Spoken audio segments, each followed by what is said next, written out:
It's midnight night, and the Xenia Buccaneers visit Alexander Stadium looking for their first win of the season.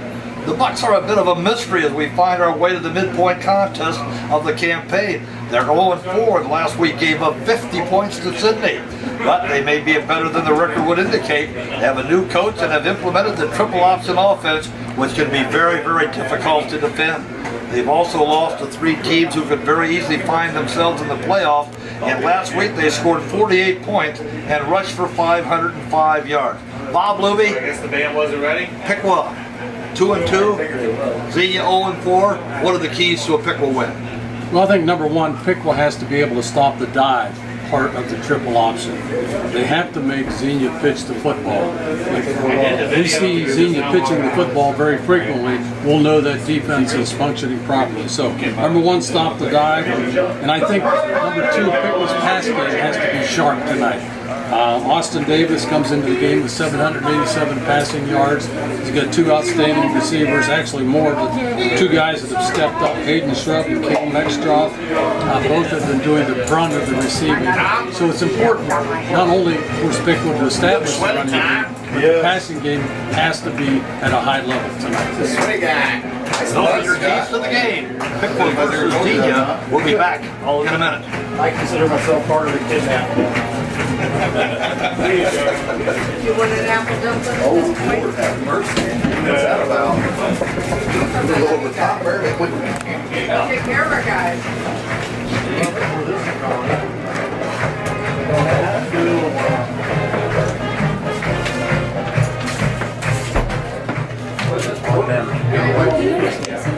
I have no idea this tastes That chicken or pork? The other way.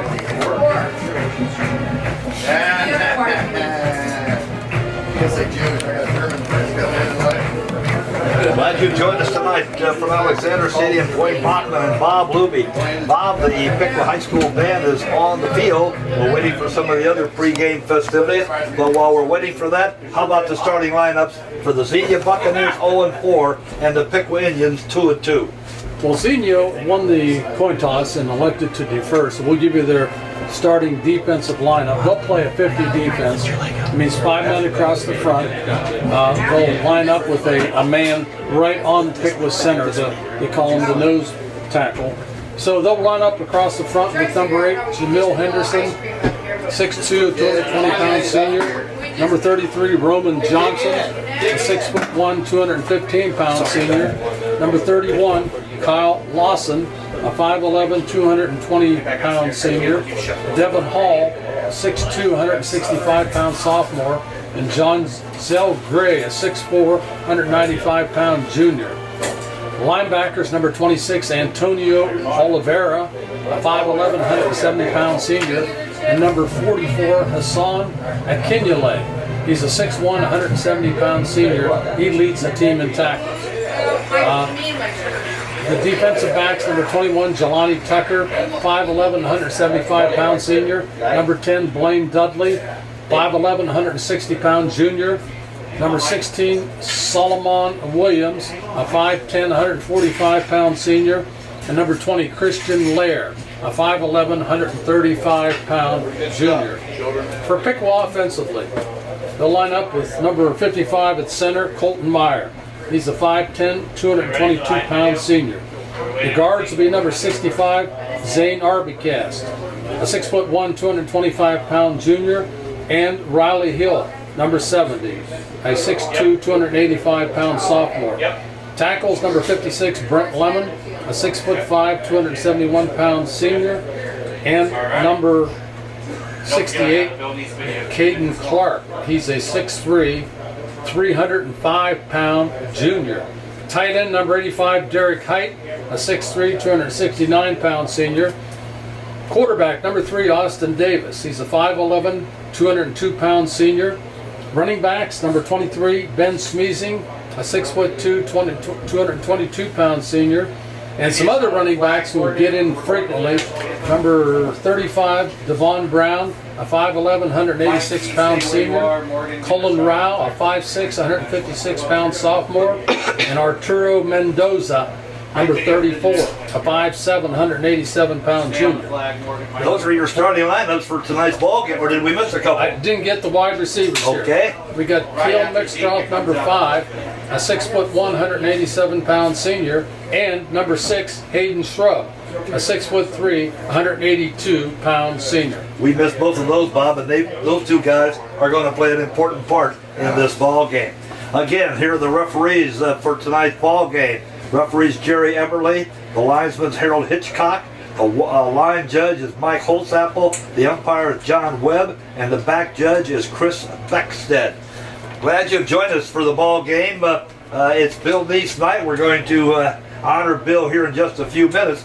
But right now we want to thank our sponsors for bringing you this ball game. Our sponsors, Gonzo Radio, America's Best Choice Windows and More, Miami Valley Steel, East of Chicago Pizza, Moore's Heating and Cooling Comfort System, Mulligan's Pub, Dick Lumpkins, Piqua Harley Davidson, Unity National Bank, the Miami Valley Center Mall in Piqua, Going Postal, SC Collectibles in the Miami Valley Center Mall, Beppo Uno, and Brownlee Ray Realty. Glad to have those people with us to bring you what could be an exciting game. Bob, while we've got a minute or two, let's take a look at something we've looked at almost every week. Those are those Dayton Daily News power ratings. It's a little early, but by the same token, give me a thought or two about the power ratings and where we are as we get to the midway part of this season.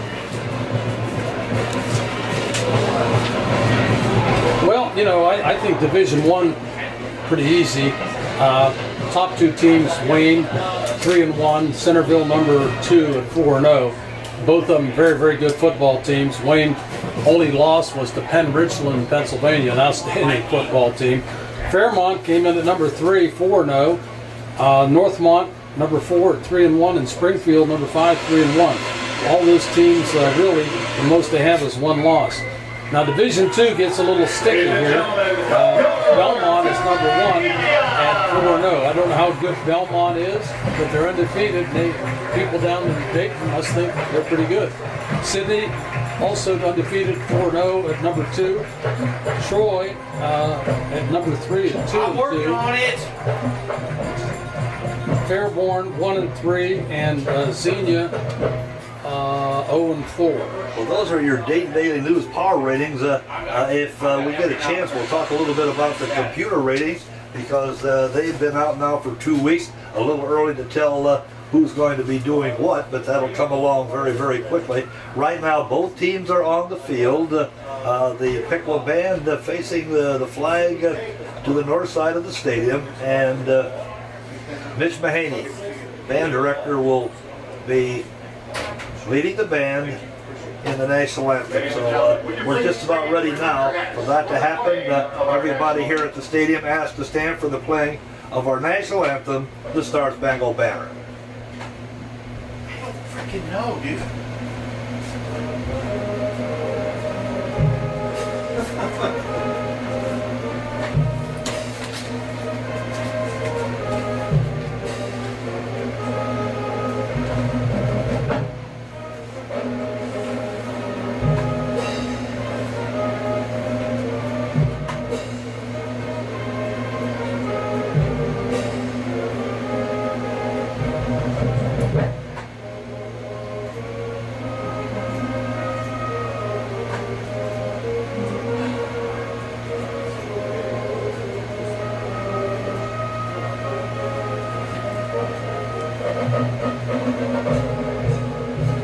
I think I got almost all these dials pushed up, guys. I don't want to play actually. Give me a second. National anthem by the Piqua High School Marching Band. Wayne Bachman, Bob Luby back at Alexander Stadium. Still have a couple minutes before we kick this one off. But Bob, we talked earlier about the triple option. Tell us a little bit about the triple option. It isn't something our viewers are going to get a chance to see very often. And so it's one that if you're not prepared, it could come back to bite you a little. It's more finesse football, and most college teams have gone away from it. I think you'll find the service academies, Navy, Army, Air Force still run it. There may be some other schools that I'm not aware of, but those are the three biggies that I call that run the triple option. Essentially, it's a reading offense. The quarterback, the pressure's on the quarterback to make a decision who he gets the ball to. His first read is to his dive back, and if somebody on the defense acts like they're going to tackle the dive back, he's supposed to pull the ball out and come out further to the next step. And is there anybody taking the quarterback? If nobody takes the quarterback, he turns it upfield to pick up positive yardage. Now, if somebody takes him just before he's hit, he pitches it back to the trail back. And so you got three options. That's why they call it the triple option. And obviously, the more you handle the ball, the more chance there is for a fumble or some errant play. They're honoring Bill Neese with a presentation on the scoreboard. Bill Neese Knight, 25 years of coaching here at Piqua High School. Has served as the head football coach for Piqua High School. In his 25 years as head coach, he has guided the Indians to 184 wins and is the all-time winningest football coach in the history of Piqua. During his tenure, he has helped lead the Indians to 6 conference championships, qualified the Indians for 10 state playoff appearances, 6 regional titles, and 2 state championship appearances, including a state championship in 2006. While those numbers are impressive on many fronts, what is even more remarkable is the lives he has impacted during his time as football coach at Piqua High School. Players, students, coaches, parents, teachers, administrators, and the many community members that Coach Neese has crossed paths with have become better because of his leadership through the past 25 years. Certainly, Coach Neese's coaching resume is outstanding, but Coach's most prized possession more than any wins is his family. His wife, Velvet, and 3 children, Travis, Alex, and Emma, are the focal point of who he is as a family man. Being a husband and a father to his 3 kids has been a highlight for him, and some of his closest confidants say they softened the coach in several ways through the years. It is unusual for anyone to be at one school for 25 years in any position in today's age, but we find ourselves here at Piqua very fortunate that Coach Neese has been our coach since 1992. Tonight we say thank you to Coach Neese for 25 great years. Thank you for the memories and the teachable moments. We look forward to many more great years ahead. We love you, Dad. Good luck tonight. They just played the promo on the scoreboard honoring Bill Neese for 25 years as the head football coach. His family, friends, fellow coaches, and some former players have gathered at midfield to watch that. Very, very touching, Bob. Oh, yeah, and very deserving of the recognition that he received. So we're just about ready now for the Thank you again, Coach. Xenia Bucks and the Piqua Indians to kick this one off. Glad you've joined us tonight at Alexander Stadium. Wayne Bachman and Bob Luby. Some of our sponsors who are bringing you tonight's game. Gonzo Radio, radio that listens to you, bringing true classic hits back to Piqua, the Upper Valley, and the world. On the internet at gonzoradiopiqua.com. By America's Best Choice Windows and More. America proud, America made. Start saving today. Call them at 937-570-6785. And by Miami Steel, a U.S. Steel Service Center. What we do and get a first-hand look at the steel culture we strive to achieve at Miami Valley Steel right here in Piqua. Right out here at 201 Fox Drive, Piqua, Ohio, Miami Valley's Eel. Also one of our sponsors, Eastern Chicago Pizza. Pizza done right. Proudly serving Piqua at 1560 Covington Avenue right here in Piqua. And Morris Heating and Cooling Comfort Systems, proudly serving Piqua, Troy, and the surrounding communities. They're the smarter solutions for your home, locally owned and operated at 401 South College Street in Piqua since 1993. Bob Luby, the pregame festivities are over. We're just about ready to kick this one off. I'm anxious to see how it goes. We're not sure how good Xenia really is. We're about to find out. Yeah, I think Xenia has some talent. I don't know how much talent. They have a couple of good skilled people. I like their running back, Sincere Wells, 190-pound junior, has done a very nice job of running the football for Xenia. When you're 0-4, you know, this is halfway through the season. This is the 5th game of the season. And you're starting to take a direction here. You know, if they go 0-5, boy, I'll tell you, you start to lose a little, I think, the confidence. And any win, when you're a winless team, any win is a real confidence booster. So I think this game is very, very important to the Xenia Buccaneers. And again, not only is this game important, and nobody on the Piqua coaching staff is looking to next Friday night, but next Friday night, the Sydney Yellow Jackets are going to be coming to town. They're 4-0. They're playing West Carrollton tonight. Should be able to handle the Pirates. And can you imagine how big that's going to be, and a crowd that we're going to have next Friday night right here at Alexander Stadium, and we're going to be here to telecast that contest. Yep, and again, the Indians have to focus on Xenia tonight, though, because this team's capable of an upset. They're capable of putting points on the board, and mistakes, and looking ahead. Like you just mentioned, trying to focus on Sydney too early can get you in difficulty pretty quickly. So the Indians will, I think, come out tonight, establish their ground game and passing game. I think you'll see a blend of both, and I think you'll see the Indians put some points on the board. Well, the Xenia players are huddled around Trace Smitherman, their new head coach. The Piqua unit headed around their coaches. Now both teams looking forward to going out and getting this one underway. And since Piqua is going to receive, we're going to have kickoff by number 30. I've got down here, it's going to be Hayden Paulby. Deep for Piqua, Hayden Shrub, Ben Smeezing, and Cale Mextroff. Let's see what happens as we get this one underway on what is a warm evening. No sweatshirts or jackets needed tonight.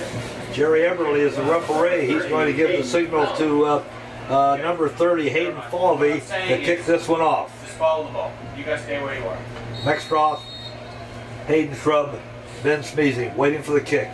It's going to be a squib kick. Down to the 40-yard line, picked up by Mick Karn. Mick Karn's going to take it to the 40-yard line. Oh my goodness, they're jumping up and down on the far side. And if I'm not mistaken, Bob, that could indicate,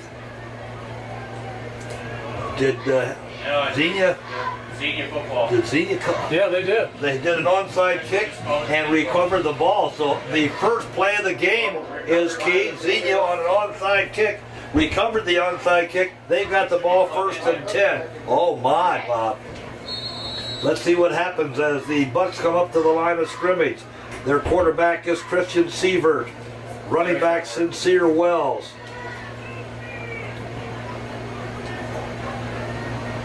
Up to the line of scrimmage. Sievert's going to keep it, going to go off to the right tackle. Going to get a couple, but not very many. Stopped by a host of blue jerseys. Yeah, the Indians did a good job of taking the dive back, shut that down, and Sievert, the quarterback, kept the football. Very short game, 2 yards. So again, that triple option coming into operation here, and the Indians trying to set up to shut it down. Let's call it 2nd down and 8. Opening minutes of the ball game. The opening kickoff was an onside kick. Xenia did it, and Xenia covered it. 2nd down and 8. Wide receiver right here to the short side. One to the far side. Sievert's the quarterback. This time, oh, the Indians were waiting for Seaver. Seaver tried to get it off to number 7, but somebody wrapped him up. I believe Ben Smeezy was in there, along with, let's see if we can get that other James number. Congdon, number 20, came up and made the hit. So a good job of reading that option by the Indians defense. So now it's going to be 3rd and long, 3rd and about 9 at the Piqua, we'll say 39 and a half. Here come the Buccaneers up to the line of scrimmage. Opening minutes of the first quarter.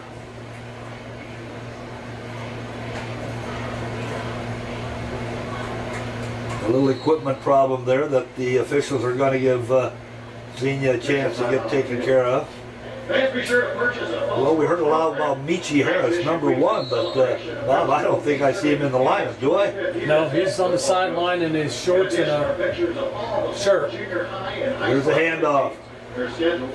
Handoff goes, see who gets off the bottom of that stack. They got 6 or 7 yards. That's going to be number 32. That's going to be Sincere Wells. He's their leading ground gainer. Good runner. A good job there by the Xenia offensive line getting off the football, sustaining a block, and the Indians gave up a big chunk of yardage. So now it's 4th and 1 at the Piqua 31. 8-yard gain by Sincere Wells, and so the Bucks are going to keep it in play. Quarterback Christian Sievert over center. Big player ready for the Indians defense. Handoff to Sincere Wells. It appears to me, Bob, that Sincere Wells had enough for a first down. Let's see if the officials ask the chain crew to move the sticks, and they do. 1st and 10 for Xenia. Let's see where they spot the football. I'm going to spot it on the 26-yard line of the Indians. Good push by the Xenia offensive line. All of them came off the football, sustained their blocks, and pick up the yardage for the first down.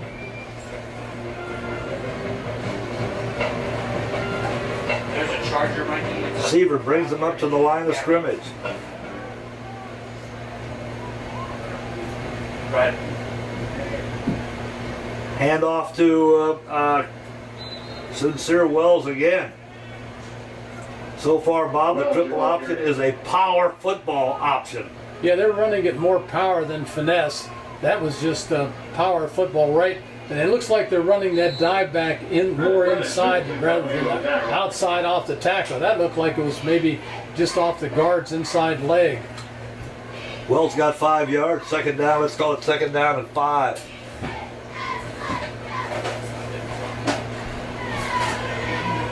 Bucks to the line of scrimmage. Handoff again up the middle.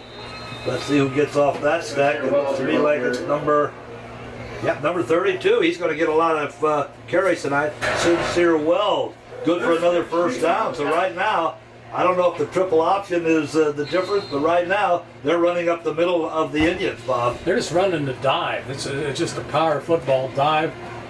Base blocking straight ahead. They're not even trying to read. So maybe the Indians will have to make a defensive adjustment because they're not seeing anything going outside. 1st and 10 on the 15-yard line of the Indians. Again, handing it off to number 32, Sincere Wells. He's a pretty powerful runner, Bob. 5'9", 190 pounds.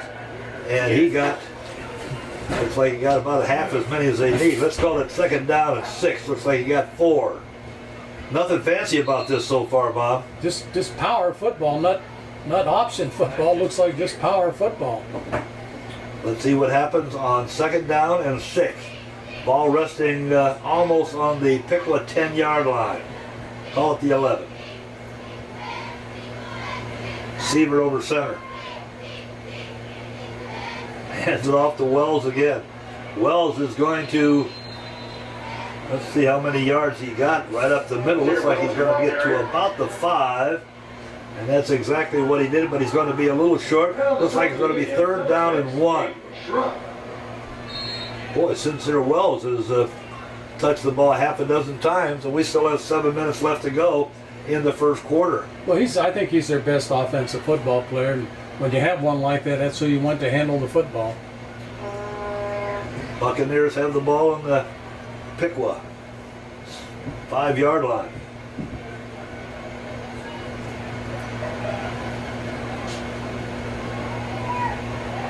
This time, the ball's on the ground. Let's see who got it.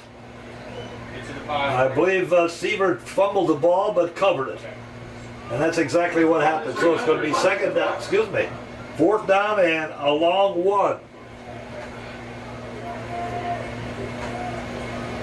Yeah, the Indians pretty well shut that dive play down. Looked like there was a mishandling in there. Quarterback Sievert just didn't get the ball to Wells, or Wells didn't accept it very well. So one or the other. So here it is, 4th and 2. The Indians have to dig in here to get possession of the football. Sievert hands it off to Wells. Wells is going to crash into the inside the 5-yard line. He's going to have they're going to spot the ball on the, let's call it the 1-yard line. Might be closer to the 2. So it's the 1st and goal for the Buccaneers. Opening series of the contest. The opening kick was by the Buccaneers. They tried an onside kick, recovered it, and they've held on to the ball ever since. 1st and goal. Scoreboard says it's on the 2-yard line. We can believe that. So Sievert brings them up to the line of scrimmage. Hand off to Sincere Wells. Oh, he's awfully close. Touchdown. Sincere Wells off right tackle, puts it into the end zone. So the Buccaneers get on the scoreboard first. Yeah, Sincere Wells, a 10-play drive by the Xenia Buccaneers, just took it in Piqua territory after that fumble on the kickoff, and completely controlled the ball, took it straight down the field mostly with just power inside dives. Falvey's going to try to make it a 7-0 game.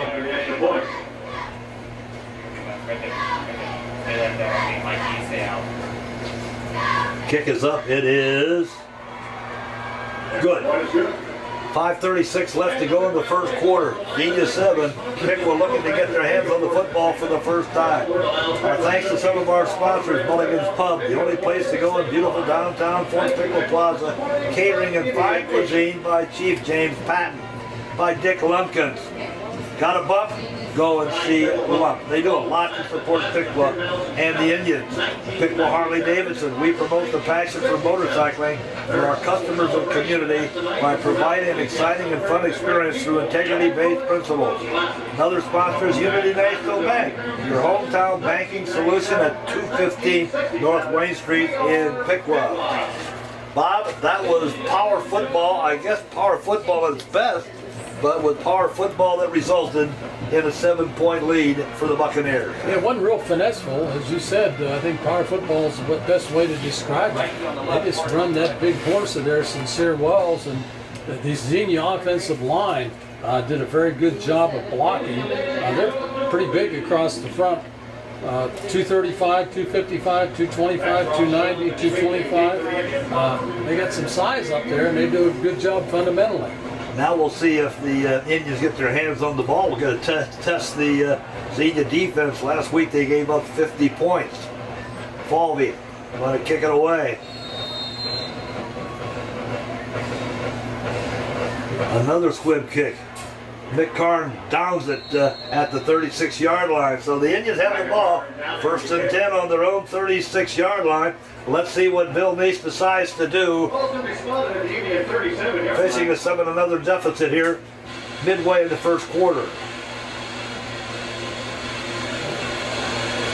Bob, I don't know about you, but that whole sequence kind of startled me a little bit. I'll tell you, this reminds you of the offense that Piqua or Xenia can generate. Austin Davis out of the shotgun. He's going to pass. Looking to the right side. He's got number 5, I believe that is Caleb Mextroth. Caleb Mextroth's going to have enough for a first down. So Austin Davis starts the offense for the Indians with a completed pass for a first down. Yeah, Cale just went down, found that open spot in the Piqua and the Xenia defense and settled in there. And Austin just did a nice job, found him right away and hit him with a nice pass. 1st and 10. Ball resting on the 48-yard line. Davis back to pass. Looking to the left side. He's going to go deep. Going to try to find Hayden Scrum. Couldn't quite do it. Just out beyond the outstretched hands of Hayden Scrum at about the 15-yard line. Hayden had his man beat too. The pass was probably just 2 feet overthrown. If that's a little less mustard on that thing, I think Hayden takes it into the end zone. Let's see what Get back to the ball. the Indians do with 2nd down and 10. Ball on the 48-yard line, their own 48. Davis hands it off to Davon Brown. Davon Brown tries the middle of the line. Didn't have much luck, Bob. Got, I think if we give him 1, that's about as much as we can do. Let's call it 3rd down and 9 for the Indians. Well, we were going to test the Xenia defense. We're doing that right now. I'll tell you, Xenia has come out ready to play both sides of the football. Austin Davis.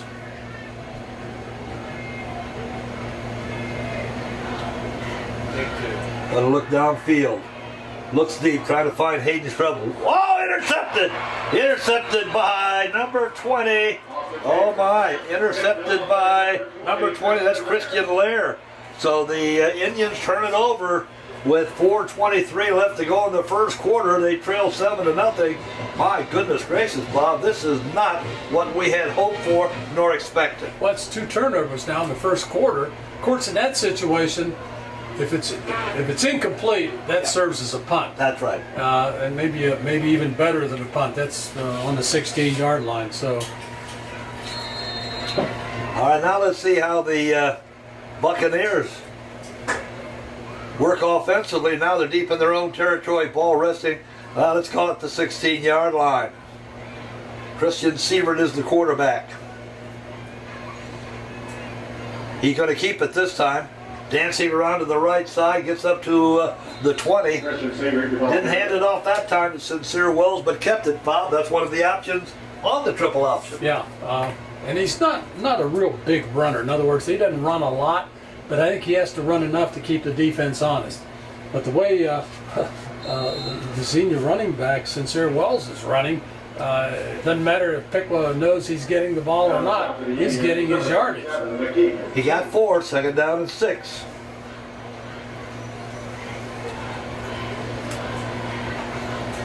Sievert brings him up to the line of scrimmage.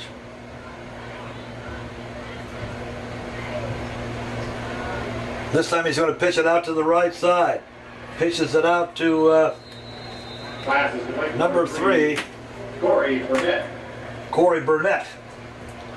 Corey Burnett is going to pick up. Number 7, Jacob Bush. Let's give him 3, Bob. Let's call it 3rd down. Let's call it 3rd down and 3. Jacob Bushnell came over and hit him out, knocked him out of bounds. Good coverage by Jacob Bushnell. So here's a big play now. We use this term a lot. This is a big play, but 3rd down and 3. The Indians could force a punt here, come back and get good field position.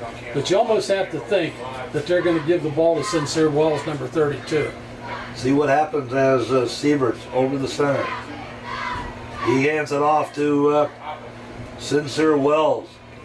Boy, Bob, that's going to be awfully close. Let's see where they spot the football. If they're spotting it where the official's walking now, I think it's going to be just a little short. I think you're right. It's exactly what the referee's going to measure. They're going to take a measurement and see what it's going to be. I would imagine. Well, you said that you saw their televised game with Troy, and they were a little reckless with some of their play calling. So I would imagine that we might see them try one 4th down deep in their own territory.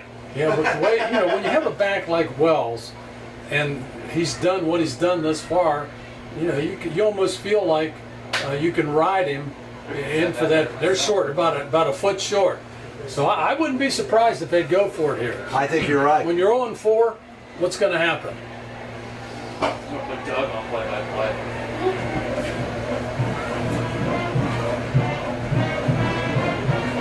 Play coming in from the Xenia sideline. Head coach is Tracy Smitherman. Show about behind the scenes. Good stuff. They're not going to punt the football, as you noted, Bob. Videos aren't working. Receiver over center. Take two. Hands it off to Sincere Wells. Behind a host of white blockers, he's going to have more than enough for a first down. First down, Xenia. Another good push by that offensive line. That's what's getting him the yardage. That Xenia offensive line is getting off the football, sustaining their block, and just pushing straight ahead and creating running room for Wells. And he doesn't need a whole lot. But you're right, Bob. 4 or 5 of these linemen full steam ahead and are clearing the way for Sincere Wells. Let's see what happens. 1st and 10. The ball resting now on the 30-yard line. Handoff. This time goes to Sincere Wells again, I think. If he gets off the stack, and he does, he moves the ball up close to the 35-yard line. Let's give him 5, Bob. 2nd down and 5. Boy, nothing fancy about this, is there? Nope. It's the old idea. If you have a horse that can do the job, ride the heck out of him. And that's what they're doing. Well, he rushed for 285 yards and 4 TDs last Friday, so he's no stranger to running the football or putting it in the end zone. 2nd down and 5.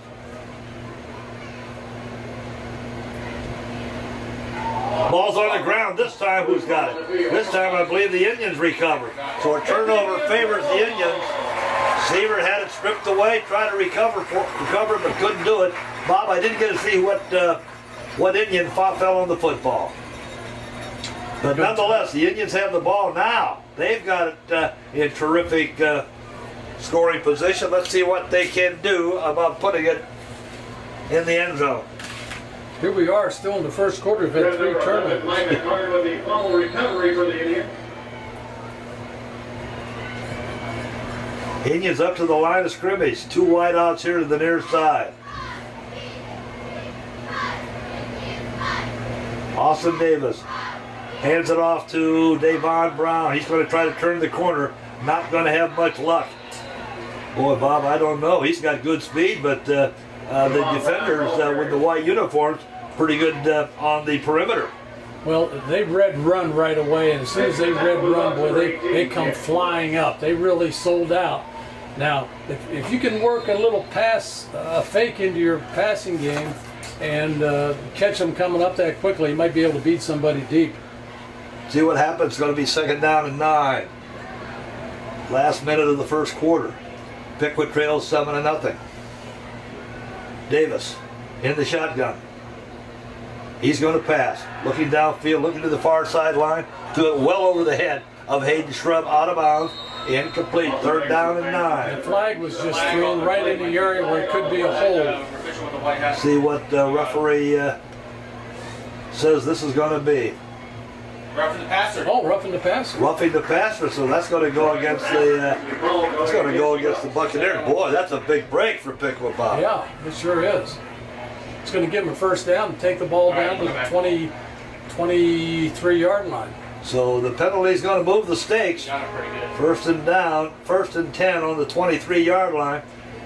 See Derek Height walk in onto the huddle, and I'm not at all sure, Bob, we might not see that tight end play that has been pretty successful for the Indians. Let's see if that's why Derek Height might be in there.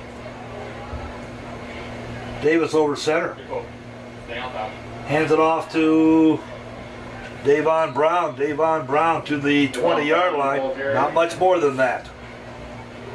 The Indians' offensive line is not getting the push that the Xenia offensive line is getting out on the football field.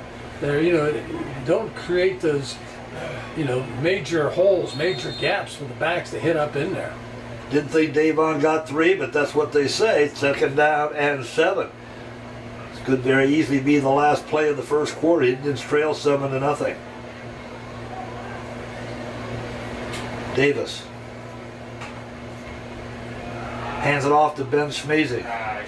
Ben Schmeezing tries the middle of the Xenia line.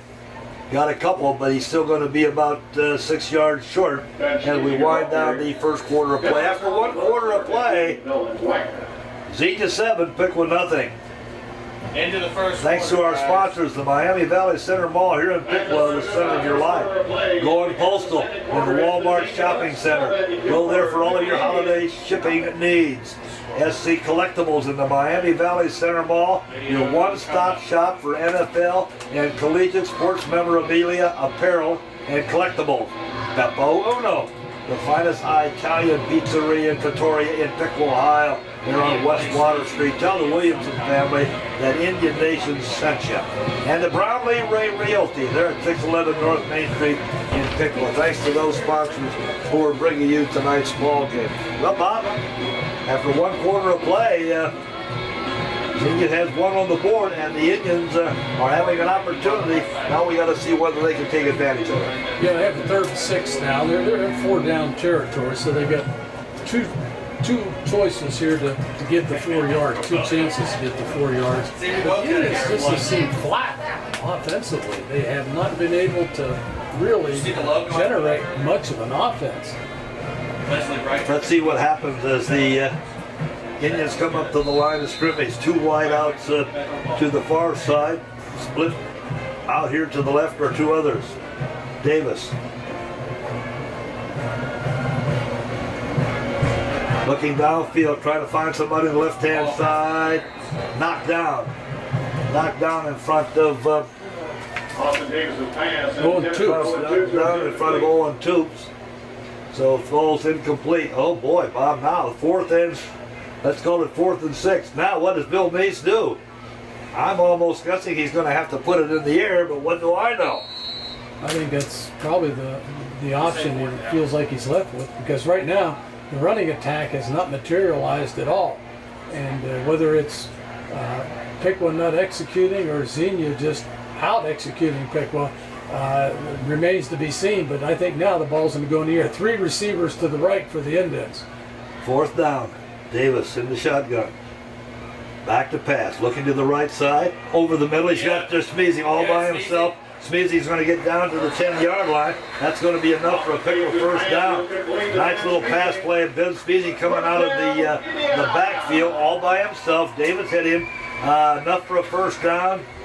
Is it going to be 1st and goal to go? I'm not sure, Bob. I think it's going to be on the 11-yard line. I think you're right. Yep, it's going to be.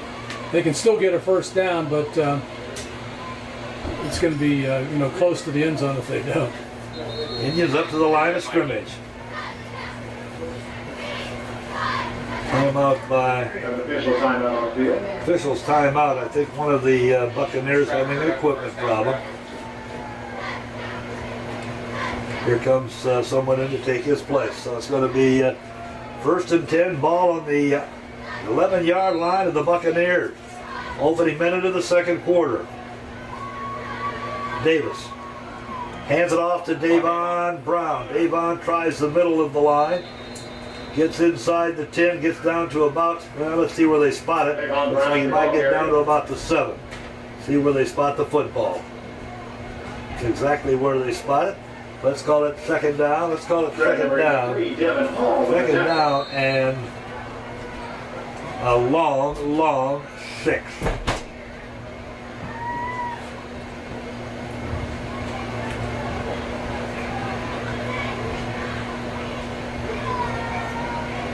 Austin Davis hands it off to Ben Smeezy, and he was crocked right there by, let's see if we get that number, Bob. That was a terrific, I think it was 32 if I'm not mistaken, and boy, did he hit Ben Smeezy for a loss.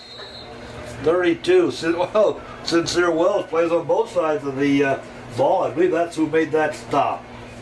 Whew. 3rd down, back to 3rd down and 10. Ben never had a chance, Bob. No, they were blitzing. They brought their backers, and Ben just never had a chance to get out of the backfield. Davis with the snap, looking down to the right side, looking to the far side, threw it out of bounds, beyond the reach of Hayden Shrub, or an incomplete pass, so it's going to be 4th down. Bob, right now, the passing game, other than the one to Ben Speasy for the 1st down, has not been real crisp. Now, Austin Davis doesn't look like he's on target tonight. His passes have been errant, either behind the receiver or throwing into coverage, and Xenia's done a nice job of defensing the Indians. Let's see what happens as the Indians come up to the line of scrimmage. 2 wide up, 3 wide outs to the near side, 1 to the far side. Austin Davis. Looking down, looking right over the middle, hits the ball to Ben Smeezing. Ben Smeezing gets away from a couple and gets in the end zone. Oh! Ben Smeezing caught the ball at about the 7-yard line and was able to eliminate some tacklers, spin move on a couple of them, and got into the end zone. That was a job that Ben Smeezing did mostly by himself, Bob. He got that on his own. Good job of running, stop, start, little fake here, shuffle left, and pulled away from a tackler and took it into the end zone. Robbie Comstock going to try to tie this one up.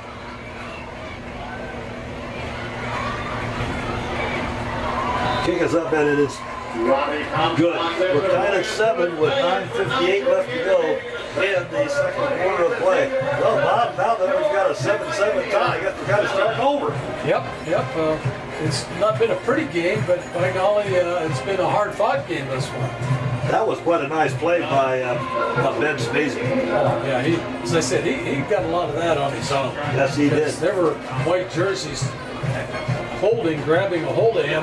He pulled away and twisted, a nice stutter step and moved away from the defender and took it in the end zone. We're tied at 7. Glad you've joined us. Alexander Stadium is Bill Neese night. Nice tribute to Bill Neese in the pregame activities. 25 years as the head coach. The head coach in 1992.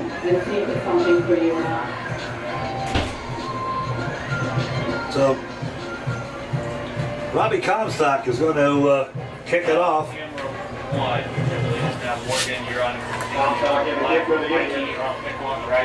Corey Burnett is back. Right there. Along with, I think that's 21, Bob. That's Jelani Tucker. Jelani Tucker and Sincere Well. There's the kick. Going to go deep. Going to go all the way down to the 8-yard line. Corey Burnett on the return. No, that's number 3, and he's got some running room. Number 3, that's Corey Burnett Jr. Corey Burnett Jr. down the far side. He's going to go the distance. Corey Burnett is going to take the kickoff. I think 92 yards. I think he picked it up at about the 8-yard line. Oh my, Bob. Corey Burnett, the far sideline, had too much speed for the defenders. He did, just outran people, but still, a kickoff team has to stay in their lanes. They have to go downfield, stay in their lanes. If everybody stays in their lanes, they're able to make a play. And there didn't seem to be anybody near him that was able to put a hat on him or a shoulder or any kind of a tackle. So Falvey's going to try to make it a 14-7 game. Corey Burnett returns the kickoff 92 yards for a touchdown. Official timeout. Officials timeout, another equipment problem on the part of one of the Buccaneers. My gosh, Bob, this has been a stunner, you know? Yeah, Piqua just looks flat to me. They look flat. Special teams, not throw the ball well. Well, now we had one of the Indians jump offside on the extra point. Now we'll see what Coach Smitherson is going to do. He's going to decline the penalty. So Falvey still going to try to make it a 14-7 game in favor of the Buccaneers. The kick is up. It is good. 9:45 left to go in the second quarter. Xenia 14, Piqua 7. Tonight's game brought to you by Gonzo Radio. Radio that listens to you, bringing true classic hits back to Piqua, the Upper Valley of the world. America's best choice windows and more. America proud, America made. Start savings today. Call them at 937-570-6785. By Miami Valley Steel, AUS Steel Service Center Week, what we do is get a first-hand look at the steel culture we strive to achieve at Miami Valley Steel right here in Piqua. And by East of Chicago Pizza. Pizza done right, proudly serving Piqua at 1516 Covington Avenue.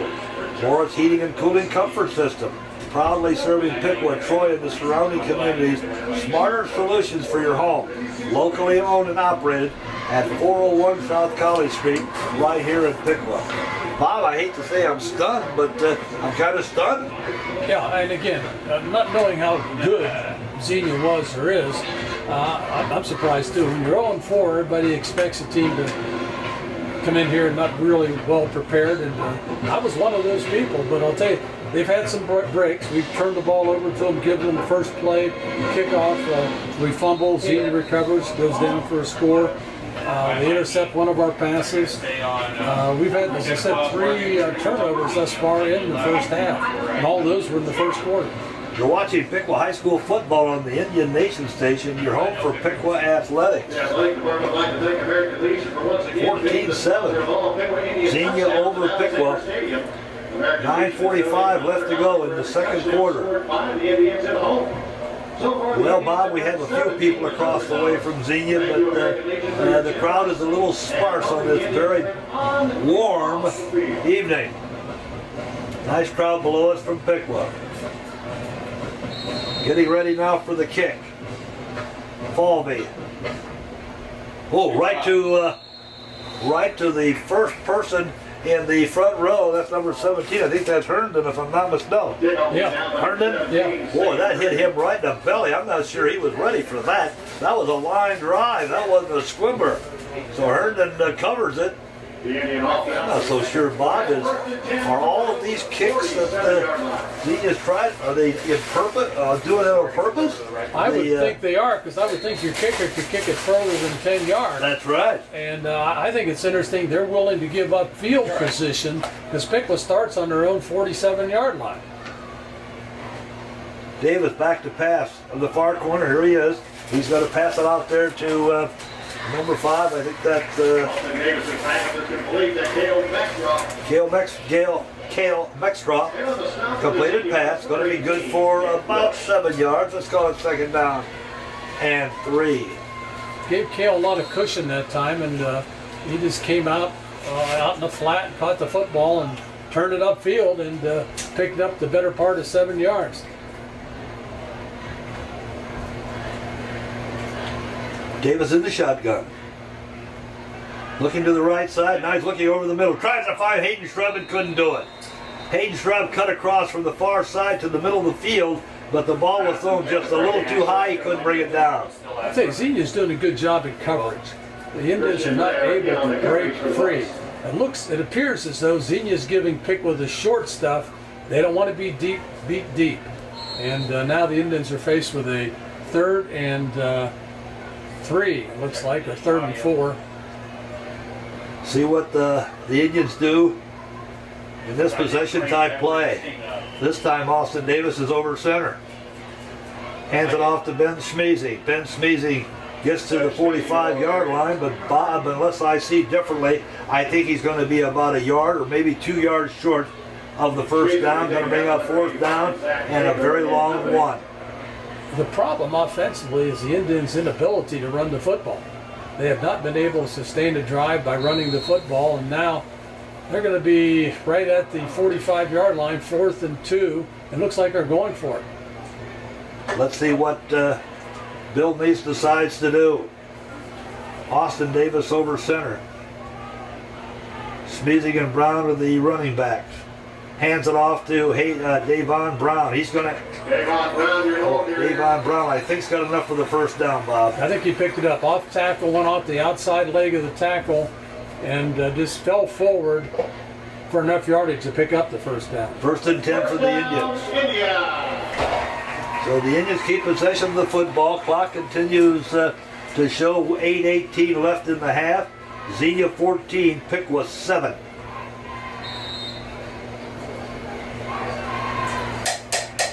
Indians up to the line of scrimmage.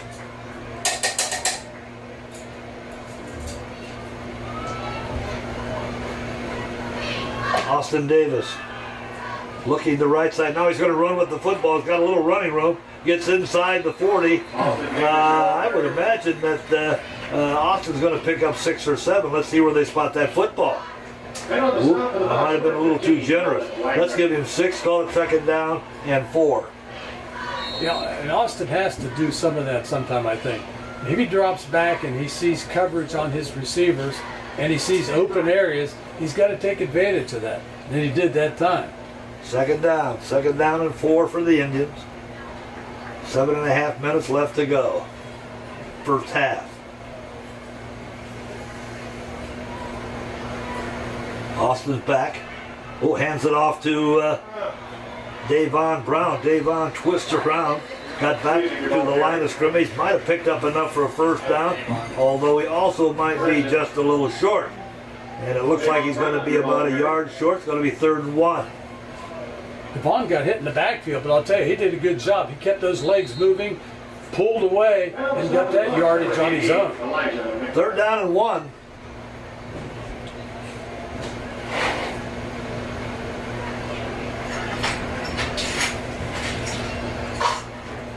Austin Davis waiting for the snap from the shotgun. Hands it off to Ben Smeezing. Ooh, I don't know how many yards Ben got, but that could be a little closer than we had imagined. Let's see where they spot the ball. Does he have enough for a first down? They have not moved the sticks. And the answer to that question is no. He's about a half a yard short. 4th down, and I'm not even sure it's a half a yard, Bob. I think it looks like about a half a yard, but again, the Indians' inability to move the defensive line of Xenia off the line of scrimmage. Xenia's winning the battle there. They're winning the battle on both sides of the line. Bill Neese says we need timeout, so there's timeout here at Alexander Stadium. A reminder, you're watching Piqua High School football on the Indian Nation station. Your home for Piqua Athletics.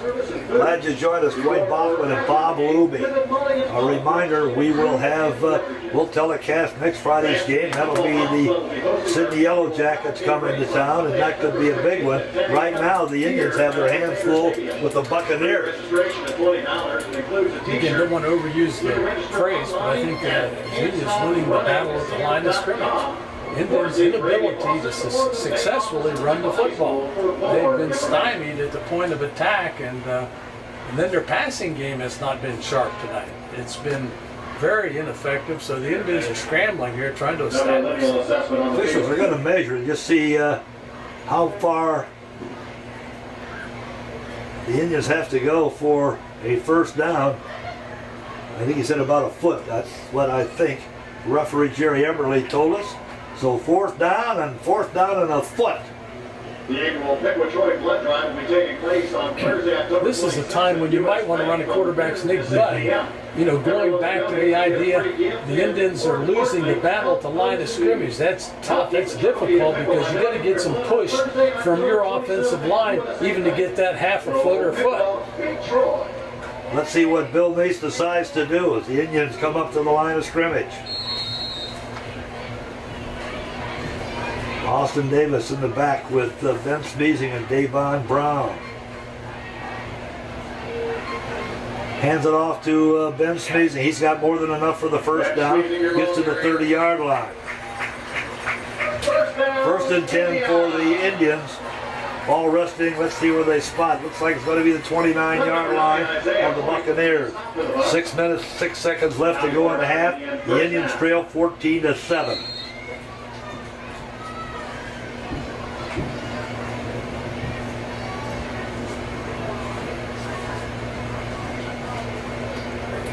Don't forget halftime. We'll take a break up here and let you enjoy the bands from both schools. Right now we're waiting for Austin Davis. Back to pass, looking to the left side, trying to find Mextroth. He's got him. Or is that Toops? I can never. Nope, Cale Mexcroft. Cale Mexcroft got the completed pass. Got it down to. I think they're going to spot the ball right on the 20-yard line, and they are. And number 20, He's Christian. a yard away from a first down. Cale Mexcroft's got good hands, Bob. Oh, he does. And he runs well after the catch, yards after the catch. He'll get you 3 or 4 on his own just by putting his head and shoulder down and going straight ahead. Second down and 1.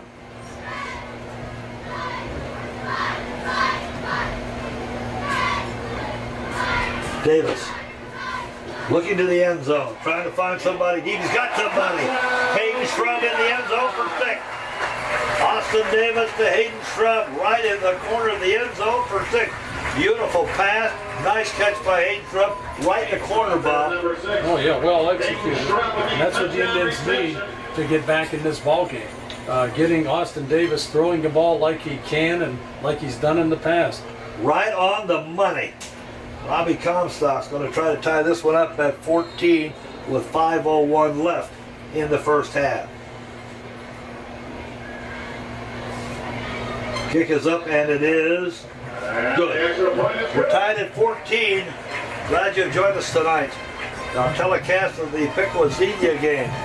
Again, some of our fine sponsors, Mulligan's Pub, the only place to go in beautiful downtown Fort Piqua Plaza, catering and fine cuisine by Chef James Patton. By Dick Lumpkin, whether you have a minor dent or a major reconstruction, including major frame repair, a simple oil change, or a major mechanical repair, or even you just locked your keys in your car, the professionals at Lumpkins are committed and ready to deliver their award-winning customer service and quality workmanship.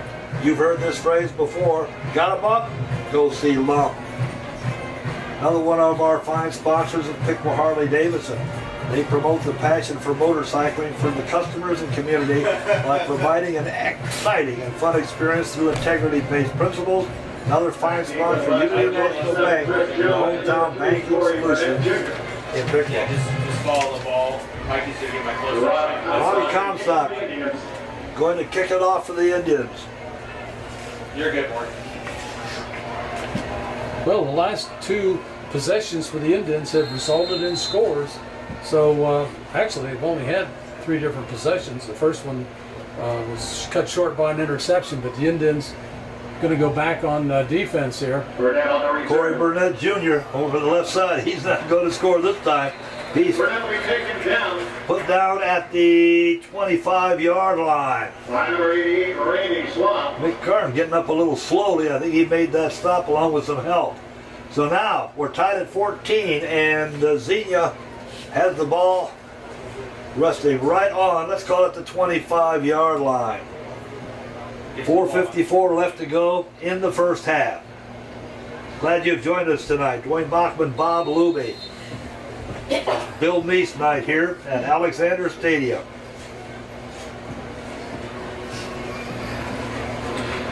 Let's see if the Indians can get a turnover and get one in the end zone before the halftime, Bob.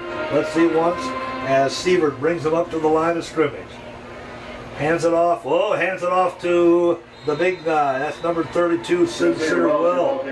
Sincere Wells has got the better part of 10. Let's see if he's got more than that, and he does. First and 10, Xenia. The Indians have not solved the secret yet of how to stop Sincere Wells, because he continues to pound that inside, and he does it very effectively. Again, it goes back to the offensive line play and the defensive line play. Xenia's winning that battle at the line of scrimmage. First and 10, ball resting on the 36-yard line. Christian Sievert is the quarterback, over center.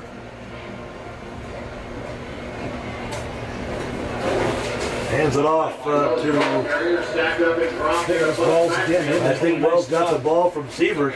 That time he didn't have much luck. Got back to the line of scrimmage, and that's about it. In fact, Sincere Wells gets up pretty slowly. Number 97, Lance Reeves, is in on that tackle. What I think is special about that, he's a true freshman. He's a 6 foot, 227-pound freshman. Wow. Playing varsity football. To me, that's just unbelievable. Second down and 10. Buccaneers to the line of scrimmage.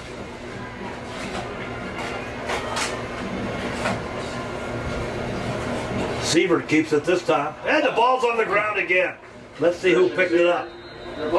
Siebert's had trouble holding on to the football. That's the second or third time he coughed it up. But I believe the Buccaneers recovered their own fumble, and they did. Third down. Let's call it third down and a very long 8. Micah Carr in on the tackle for the Indians. Play coming in from the Xenia sideline. Xenia's with the big defensive play here to take the ball and see if they can't put something in the end zone before they head to the locker room. Siebert. Gonna go back to pass. He's gonna go deep looking for a receiver. Intercepted by Hayden Shrubb. Hayden Shrubb's got it at the 25. He's all the way back to the 40, 45-yard line, picking up some steam, gets over midfield, all the way down to the 43-yard line of the Buccaneers. Hayden Shrubb on an interception. Nice job by Hayden Shrubb. Played that ball very well.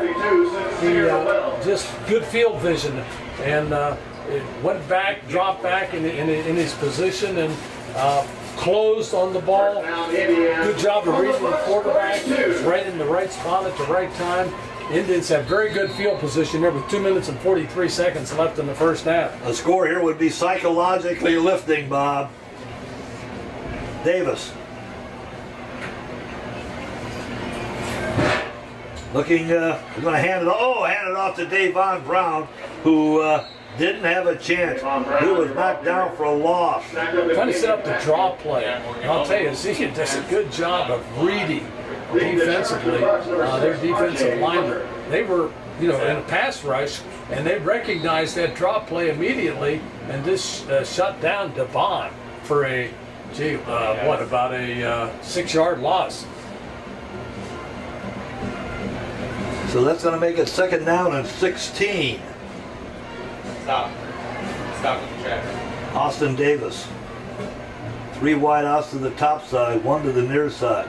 Austin looking to the right side. Look at somebody on the far side, intended for Toops, I believe. And that one goes incomplete.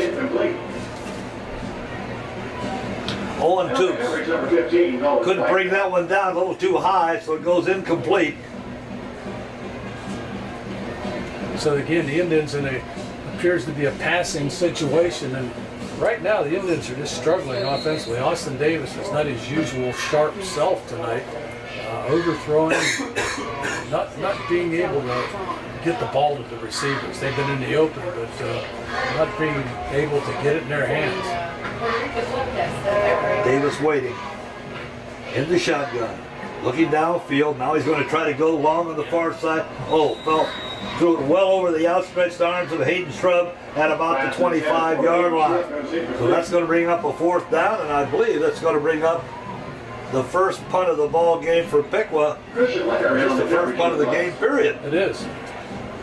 Mick Karn is the punter for Piqua.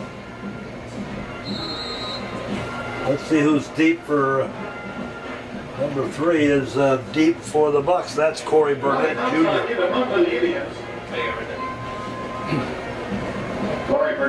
Mick Karn's going to kick it away from his own 40. I would kick that thing to the opposite side of the field. Nice kick. Going to go all the way down to the 7-yard line. That's going to be Corey Burnett. Corey Burnett around the far side. We see a flag go down at about the 15-yard line. Corey Burnett. I think that's going to be a block in the back. We'll see what the call is. Penalty flag at the 20. Well, now they moved the flag to about the 17-yard line. Yep. Penalty is going to go against. Go against Xenia. Was that the call, Bob? A block in the back? They haven't signaled yet. That's my guess on that type of a kick. Let's see where they move the football, and that's exactly going to take it half the distance. Going to go to the 7-yard line. First and 10 for the Buccaneers, their own 7-yard line. Only a minute 35 left in the half, though. They may be able to run out the clock without causing themselves a lot of difficulty here. Coming to the line of scrimmage deep in their own territory. Sievert hands it off to Wells. Wells up the middle, got to the 10-yard line, got a couple. Clock's going to continue to run, so Number 32. neither team anxious to stop the clock, so we're probably going to have 2 or 3 more plays and then head for the intermission. After this play, if the Indians can shut down Xenia on this play, I would utilize a timeout. Try to have an opportunity to get the football back. Sure, make them punt it away and maybe just one play, but it could be for the money. But they have to shut him down on second down. Sievert brings him up to the line of scrimmage. Wide out here to the near side. We got water.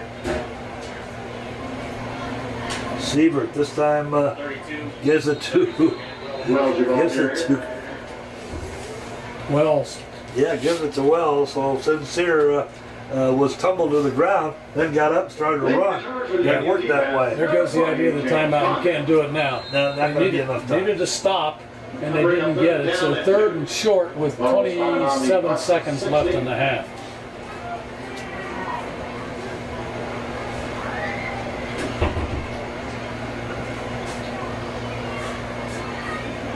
Sievert hands it off to Wells. Wells right up the middle, got to the 20-yard line. Good for a first down, but I think we're going to run out of time. Clock stop while they move the chains. Wells, your ball carrier, picking up first down yardage for the Bucks. I don't think they're going to run another play. Reed with the tackle. That's going to be the end of the first half. At the end of the first half, Xenia 14, Piqua 14. An awfully evenly contested game. Bob, what some people might have thought was going to be an easy victory, it did not turn out that way, and so the Indians and the Buccaneers head for the locker room. We're tied at 14. Bob, an observation or two about the first half of this ball game. Well, my first reaction would be impressed with the Xenia offensive and defensive lines. Offensively, I think Xenia does a good job at knocking people off the line of scrimmage, staying with their blocks, sustaining blocks, and that's what has enabled Sincere Wells to ramble all over the field here. He's done a great job of running the football with the help of his line. And defensively, the Xenia defense has shut down the Indians' running attack, and it's affected the passing game because it has not been real sharp tonight either. And again, I don't know, I think probably Austin Davis might be the first to admit that he hasn't felt real comfortable tonight throwing the football, and even though he does have one score through the air, he's not been himself tonight. So we need to pick that up in the second half, improve our running game, which will help our passing game to a great extent. It's halftime here at Alexander Stadium. We're tied at 14. We're going to be taking a break here at halftime at Alexander Stadium, so you can enjoy the bands from both schools.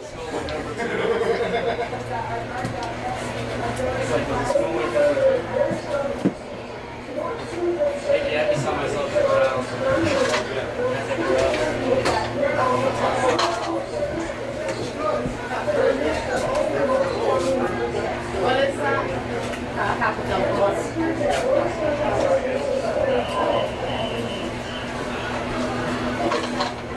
Done deal? Good. Yep. Yep, I will. I just loaded it. I do. Pretty exciting. I want to get Smeezy's video in too sometime. Yep.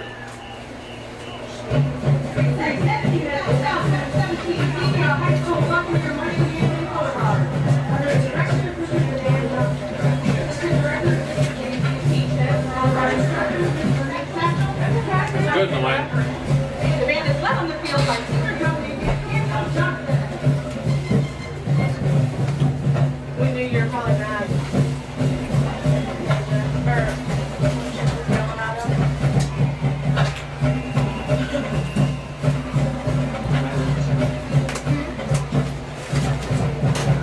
Well,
I don't know this. I would get this cost out. We still got one more first. Two over there.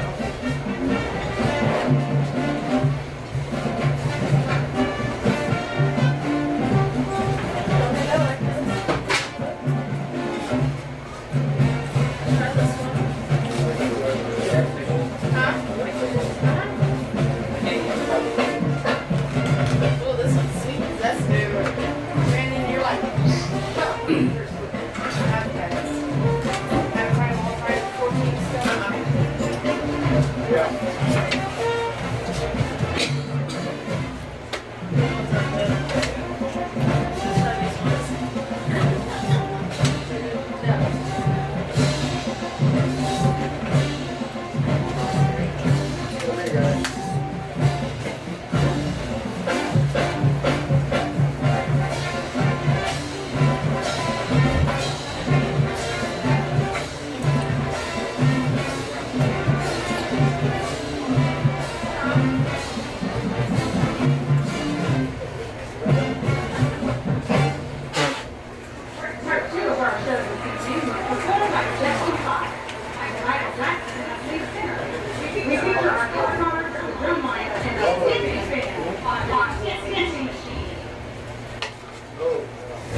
we outdid ourselves, didn't we?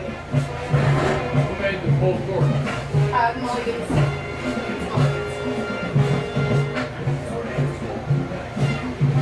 Well, yeah.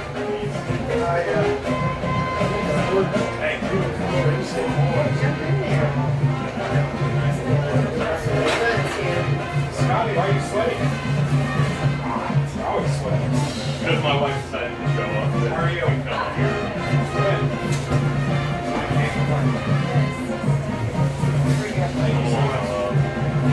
Better grab a sandwich. You want to snag one?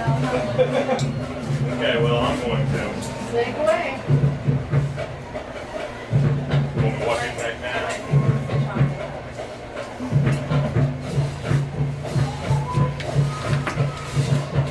This is one of the perks of doing film. It's good too. Especially for us, a big boy. Right, Scotty? Oh yeah. It's an apple pie, too. Actually, why shouldn't even be up here? He's on the field. I'm on the field doing hard work, Scotty. Oh yeah, They right. starve me down there. Darn you.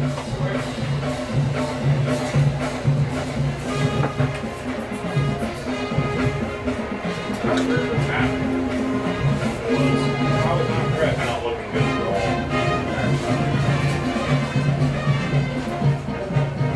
Want to walk back down? Oh well.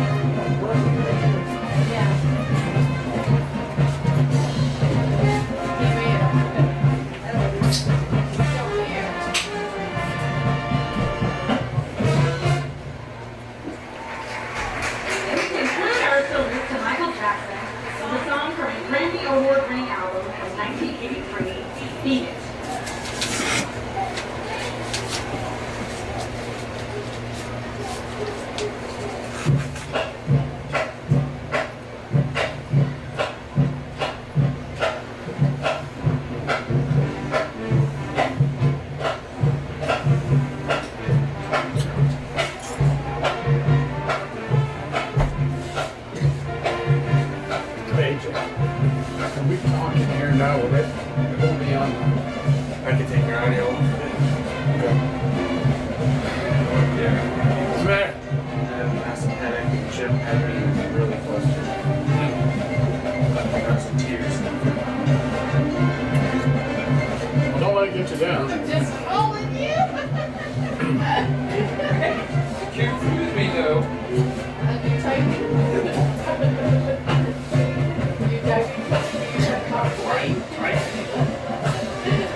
have at it, AJ? Nothing like some food, but you may have to be off. Lose it all. That, ladies and gentlemen, Xenia High School Buccaneer marching band stars. I'm gonna put some of your rice in my bags. I never get headaches anymore. I get headaches all the time. I get it all the time. I get migraines. My allergies are really bad. I can feel it. The sinus headache right now. Pressing on my eyes, like light. And you gotta wear a headset. Yeah. That helps. Yeah. Except with everyone barking in your ear all night long.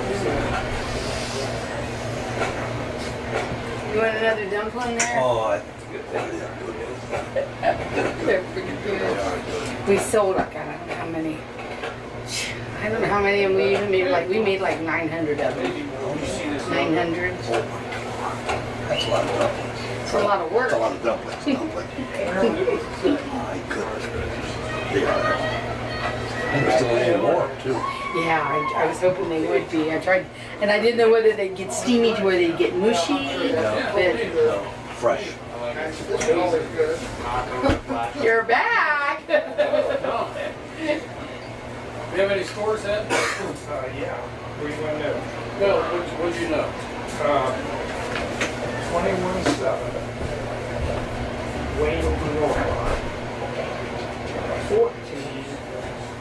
Ladies and gentlemen, under the direction of Steel Commander Rachel Kraft, Gary Tips, and Casey Gray, and band director Carl Filippo, and Nick Haney, please welcome Kickoff. Springfield. I thought it was more rigid than that. They play Lebanon? I don't know who really.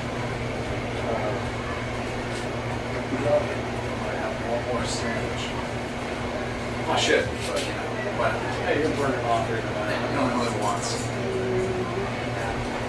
Sydney over West Carroll 14-0. It's still out.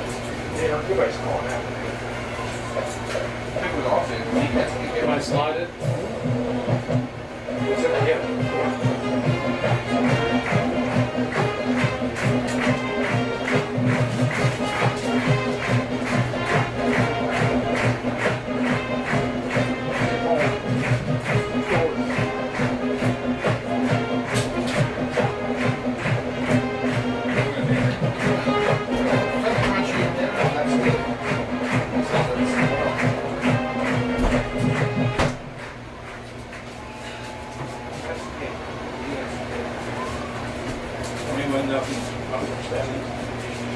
This one is well, that's fine. I saw 6-3. It was a Butler score. Hey, 6 more feet on the back. Now I know how to do the pickle first. I was looking over here. Control versus DDR. It's notes in DSA. It's hidden here. It's hidden wrong button.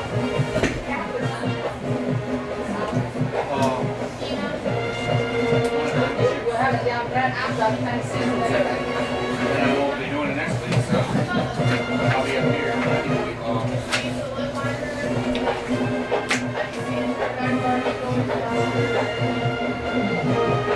don't worry about it.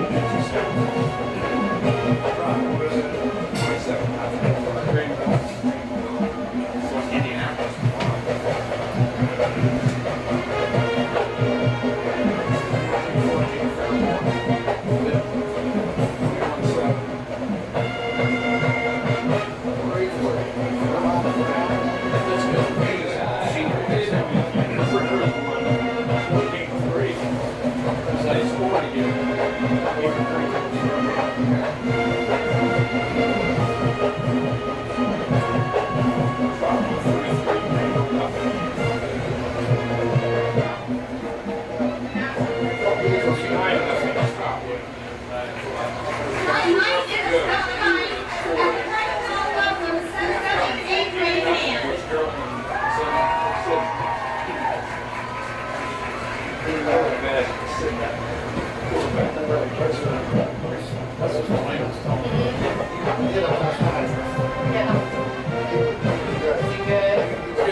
got the smart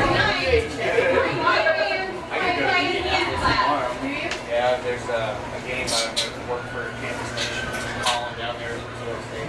Kentucky State. Busy, man. I've been doing stuff with them forever. Since I was in college. It's a hobby. I can't do it here because I got a lot of plays. So it's like I gotta go back and refuel. It's like my drugs. Like, she was making fun of me because when I did the pregame, she was like, all you do is talk. Welcome back to Alexander Stadium Perth Field. We're live on the Indian Nation station with Piqua Indian High School football. Halftime score here, Piqua 14, Xenia 14. Halftime statistics, here's Bob Luby. Okay, they're not real exciting, but we will give them to you anyway. As Dwayne just indicated, the score is tied at 14 here at halftime. First downs, Xenia and Piqua both have 7 first downs in the first half. Xenia rushed 22 times for 87 yards.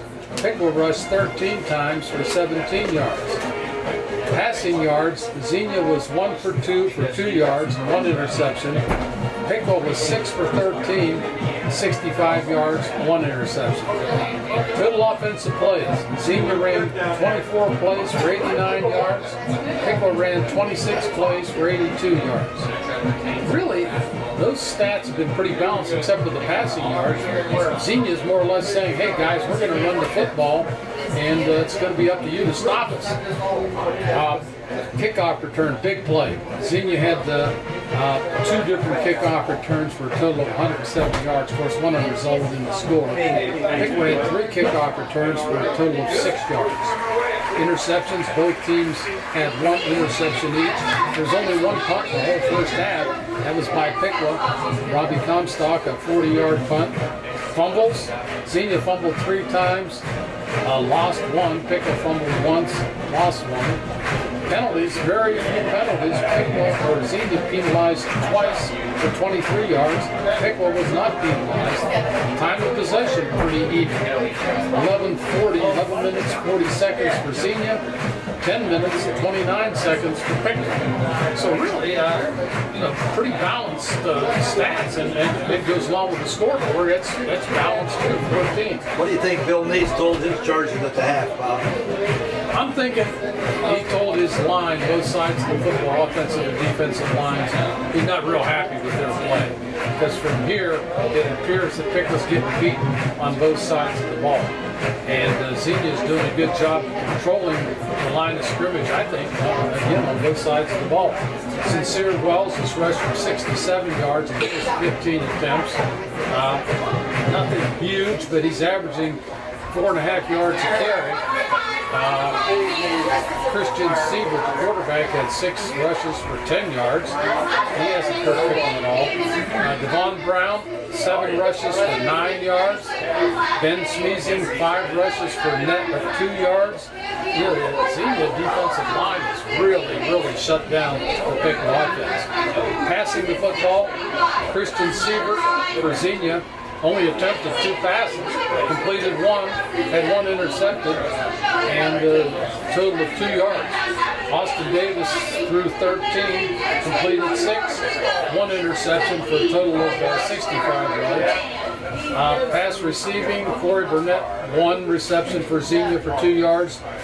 Piqua had a little more busyness on that side of the board. Kale Mextroff, 3 receptions, 27 yards. Ben Smeezing, 2 receptions, 18 yards, and Hayden Shrub, 1 reception, 20 yards. So really balanced stats, but it still comes back to Piqua's inability to run the football, and that's not a Piqua team. They have 17 yards net rushing in the first half. And you're not going to win many football games doing that. So would that be the most telling statistic of the first half? The fact that Piqua's running game has virtually been shut down. Yeah, I think you have to be able to run the football to be able to throw it well. And right now, Piqua's not doing that. And they're having a hard time shutting down the Xenia rushing attack. Sincere Walls, especially early in the first half, he was just blasting between the tackles. And It was just power football. Wasn't much option to that. It was just power football, and his running ability was at a high level, and he got a lot of yardage on his own.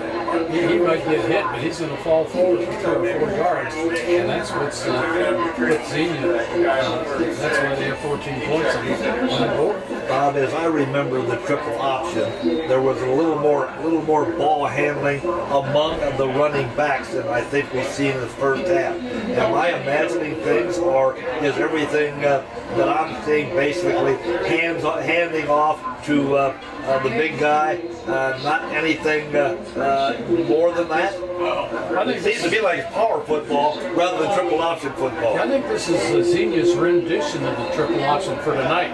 You know, they recognized the reason that they felt, hey, well, number one, the reason they want to get Wells to football, he's a pretty good football player. That's right. But they must see something with Piqua, the way they play up front, that they feel that you know, they can run it successfully, and they've proven that in the first half.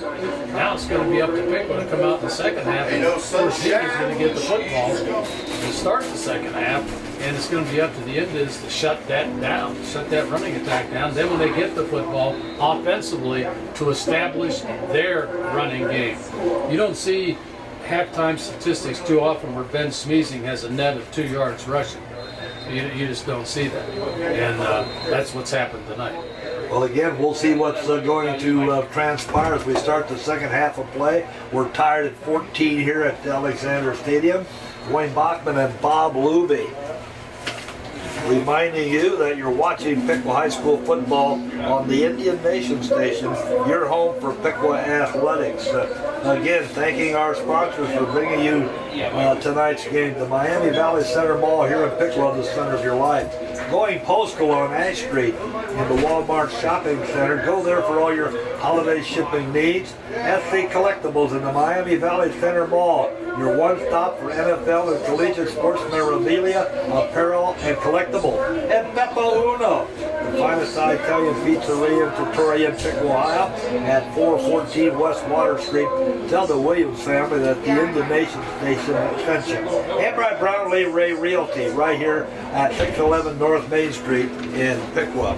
Well, Bob, we're just about ready to start the second half. That was not anything extremely exciting, but it was a 14-14 tie. And as we look at the second half, the Indians are going to kick it off to the Buccaneers. And I hate to say it, Bob, but I really believe that a quick touchdown here by either team could be very, very helpful psychologically in what I thought was going to be a bit of a higher scoring game than we've got. It would appear to me an early touchdown in the third quarter by either team could be very, very significant. Well, what Piqua doesn't want to do is give up a big play like another kickoff return. You know, those big plays are psychologically draining. They really take a lot out of your defense in this case. Kicking team in this case also. So you gotta cover, get down there, and Piqua needs a stop. You're right. They need to stop, get a 3 and out, get the football, and establish a running game, and come back and get in the domination phase of trying to dominate the senior football. Bobby Comstock is going to kick it off for the Indians, going from right to left. Deep for the visitors is Johnny Shampton Jr., and I believe that's Corey Burnett Jr. Let's see what happens as Comstock gets the whistle from referee Jerry Eberle. Kick is downfield. It's a squibber. Picked up by number 15. That's Nolan Wagner. Nolan Wagner to the sideline. So it's going to be 1st and 10 for the Buccaneers. And I would imagine, Bob, that squib kick might have something to do with the fact that Corey Burnett took a kick back earlier, 92 yards. Well, again, the Indians realize that, hey, we don't want to take a chance and put it in the hands of one of those speedsters back there. So we're going to, bounce that thing, line drive it down. And, right now it's on the 30 and a half yard line, 31. It's not bad at all for the Indian defense to take over. Christian Sieverts, the quarterback, brings him up to the line of scrimmage. hands it off to the big guy, hands it off to Sincere Wells. Sincere Wells over left tackle. He gains, I don't think they're ever going to stop moving that chain over there. Let's give him 6, let's call it 2nd down and 4. Pretty impressive runner. Oh yeah, and again, he's his own blocker. If he comes up there and if there's not a real big hole, he'll run over people. You know, he's learned to put that shoulder down, keep those shoulders square, and just knock people down. So all I have to do is grab, look everything up. Buccaneers to the line of scrimmage.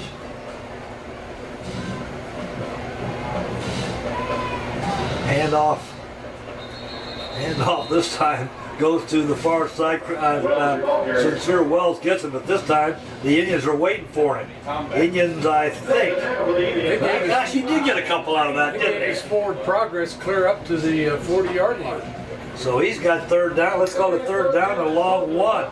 I thought they had him for a little less than that, Bob. He's a pretty strong runner. Well, his legs never stop. I mean, he keeps those legs moving, which is what good backs do, and he gets yardage just on his own. Big play here for the Piqua defense.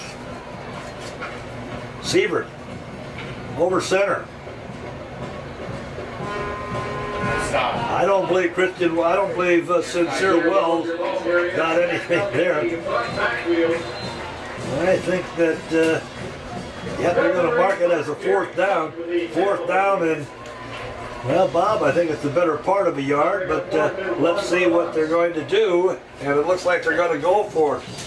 Coach Trace Smitherson says we're going to go for it on 4th and 1, even though we've got the ball in our own territory. Ball resting just at the 40-yard line. I'll tell you, Derek Height did a nice job on that last play. He smothered Wells, and Wells was never able to get out of the backfield. Everybody's at the line of scrimmage for the Buccaneers. Hands off, I believe Sincere Wells ends up going enough for a 1st down. Boy, everybody was crunched in right at the line of scrimmage, Bob. Very little question. They're all trying to block to see whether Sincere could get that yard, and he did. Well, that's confidence in your running back and confidence in your offense when you do that. And you run the risk. Because if they don't get it, Piqua takes over in Xenia territory. And that's not the way you want to start the second half. Ball's resting on the Xenia 42-yard line. 1st and 10. Sievert hands it off to, the ball's on the ground. Let's see who covered it. Waiting for a signal from the officials. I don't see a signal that Piqua got it, so I'm assuming that, Xenia covered it. I believe number 7, that's Johnny Shanton Jr. I believe he was the one who got the pitch out from Sievert and coughed it up, but a big, big loss. They lost about 8 yards. You're looking at a 2nd and 18, and that's the break the Indians needed now. They have to convert that fumble into a good defensive stand here and force a punt. And the Buccaneers have not had a lot of long runs or passes in this ball game, so this puts the Indians at a distinct advantage. Sievert. Derek Height again, boy. Derek Height. Boy, Derek Height is all over that guy. Number 85, that was Sincere Wells. He got nothing. In fact, I think he might have lost a yard. So right now the Indians are really shutting down the offensive slants of the Xenia Buccaneers. 3rd down. Scoreboard says 3rd down and 18. Let's see what the Buccaneers decide to do. See if they got a good play for a 3rd and 18, Bob. They don't throw the ball very much. No, That's what puts them at a disadvantage. Their passing attack has been in mothballs. Pitch out over to the far side. That's Corey Burnett. Corey Burnett gets to the 40-yard line, but he's still going to be well short, maybe 13 yards. Well, let's call it 12. Let's call it 4th down and 12, and the Indians are going to force a punt. Nice job by Hayden Shrub. He came up from his defensive back position. Nice tackle. Stayed with Wells. Didn't allow him to outmaneuver him.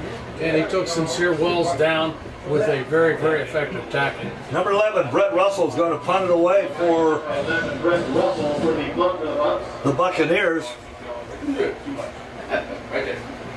Davon Brown and Hayden Shrub Brown and Hayden waiting for the punt at the 30-yard line. There's the kick. Shrub drops the ball but covers it. So the Indians are going to have it 1st and 10 from their own 36-yard line. Shrub down to the ball for the Indians. Pretty good defensive stand that time, thanks largely to the play of Derek Height along that defensive line. Derek had a couple big tackles that forced Xenia to punt the football. Now's a chance for the Indians to go ahead on that scoreboard. We're tied at 14 with 7:03 left to go, third quarter. Austin Davis is over center. Brown and Schmeezing are the running backs.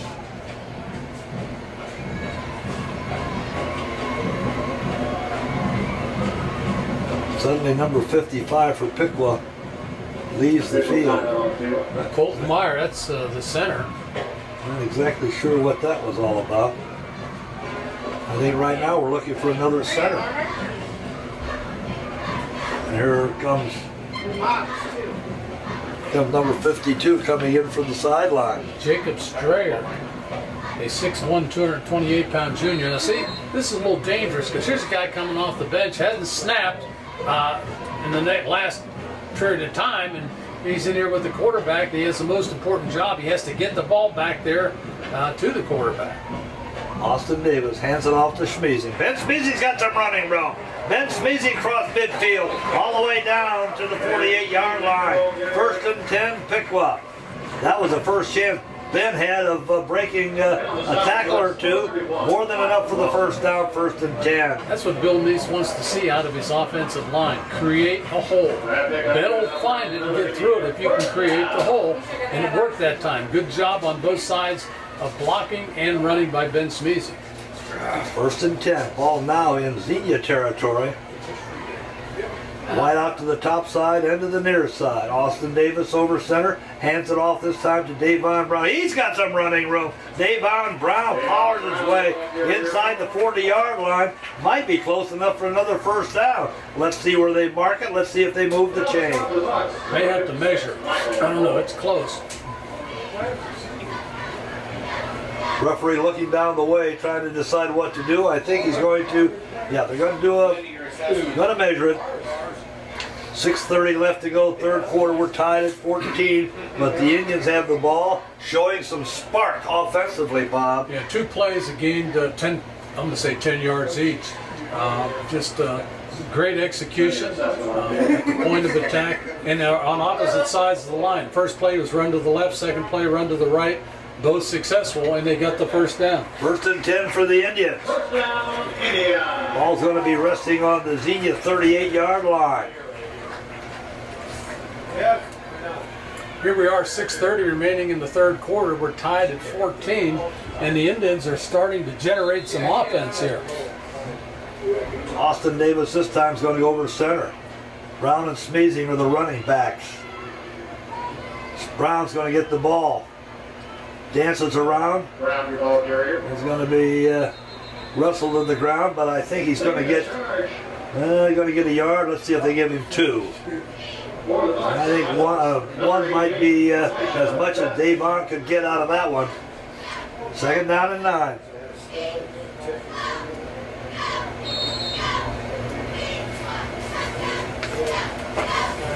Remember, you're watching Piqua High School football on the Indian Nation station, your home for Piqua Athletics. Austin Davis.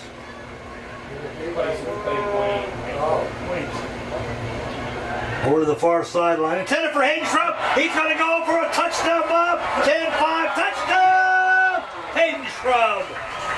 Hayden Shrub on the sideline. Beautiful pass from Austin Davis. Hayden Shrub was not even touched as he went the last 25 yards. Little slant pattern. Hayden Shrub lined up to the left there, just came down about 4 or 5 yards and across the middle, took it in stride, and nobody was going to catch it. Robbie Comstock. Going to try to make it a 21-14 game. What a big touchdown that was for the Piqua Indians.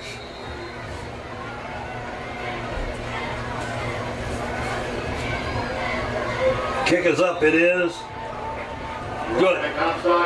5 minutes, 31 seconds left to go in the third quarter here at Alexander Stadium. Piqua 21, Xenia 14. Bob, that was huge.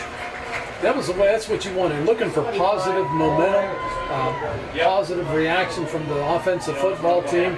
First 2 plays came out, ran the football, picked up first downs on the first 2 plays, and then took advantage of that situation.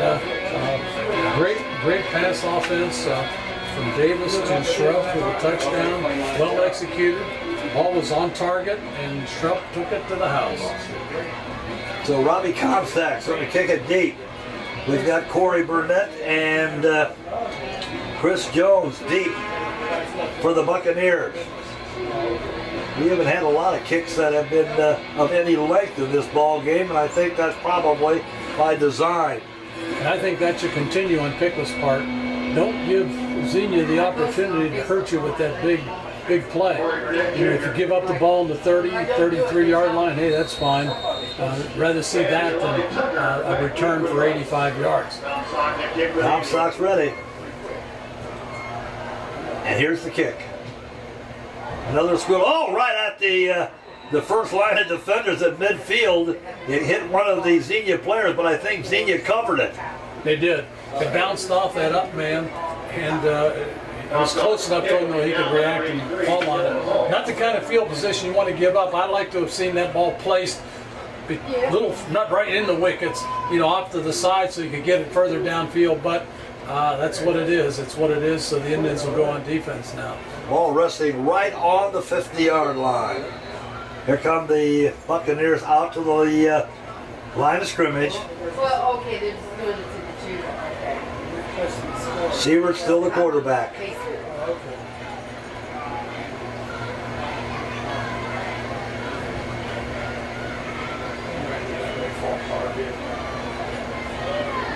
Sievert's going to keep the ball. He's got some running room. He gets inside the 40-yard line.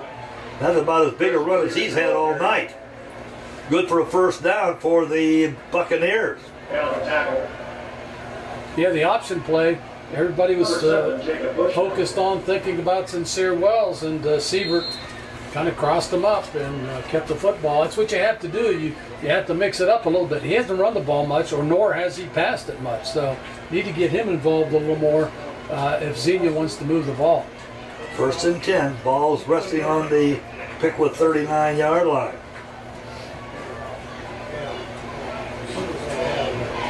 Sincere Wells this time. Oh, he's got some running room. Gets inside the 30-yard line. Just powered ahead right up the gut. For Piqua, I see who's on the bottom of that stack, Bob. Looked to me like it was number 51. That was Brennan Toops. Yeah, this is called Again, power football. Xenia did a nice job getting off the ball, opening a hole, and if there wasn't a big hole, Sincere Wells created a bigger hole. Going to measure to see whether or not he got enough for a first down. It appears that he did. Glad you joined us tonight from Alexander Stadium. Remember, you're watching Piqua High School football on the Indian Nation station. You're home for Piqua Athletics. What's it going to be? 1st and 10 for the Buccaneers.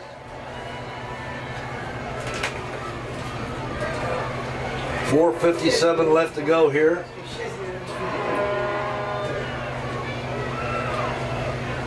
That was that time. Chain gang moves everything. Now we're ready to go. Sievert comes onto the field after talking to his head coach.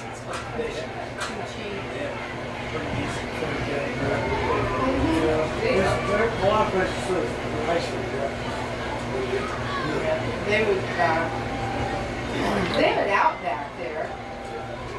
This is Sievert to Sincere Wells, trying left tackle. Got a few. Let's see where they spot the football. I think, Bob, if we give him 2, that's about as much as we can give him on that one. Yeah, 2nd down and 8. Went down pretty quickly. Well, it's at a Japanese school, but a lot of it is to do that writing. What's that called? What's the writing called?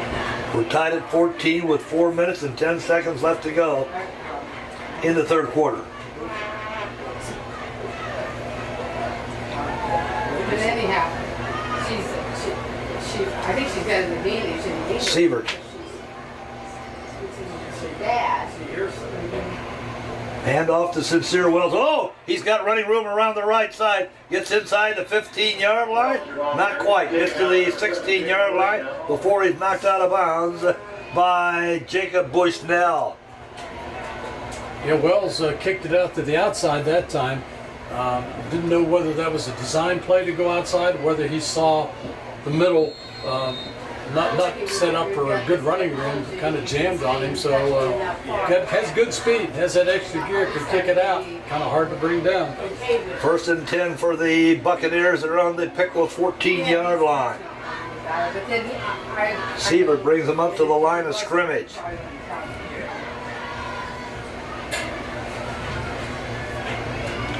He's going to keep it, get a yard or two. That's about it before at least a half a dozen blue jerseys taken to the ground.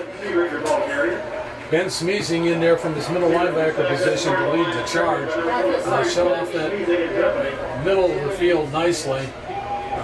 Picked up about a yard, I think. Yes, let's call it second down and 9. Clock continues to run. 3 minutes, 20 seconds left to go in the third quarter. Pickle with the 21-14 advantage.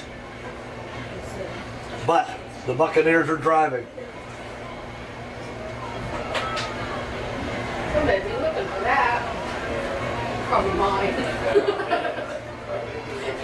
I was looking for my ring. Sievert hands it to Sincere Wells. Tries the middle of that Piqua line. Mick Carn getting out of the stack. Number 74 for the Indians also, Deshaun Hester on the stop. Gain of a couple, third down, let's call it third down and 6. Ball resting right on the Piqua 10-yard line.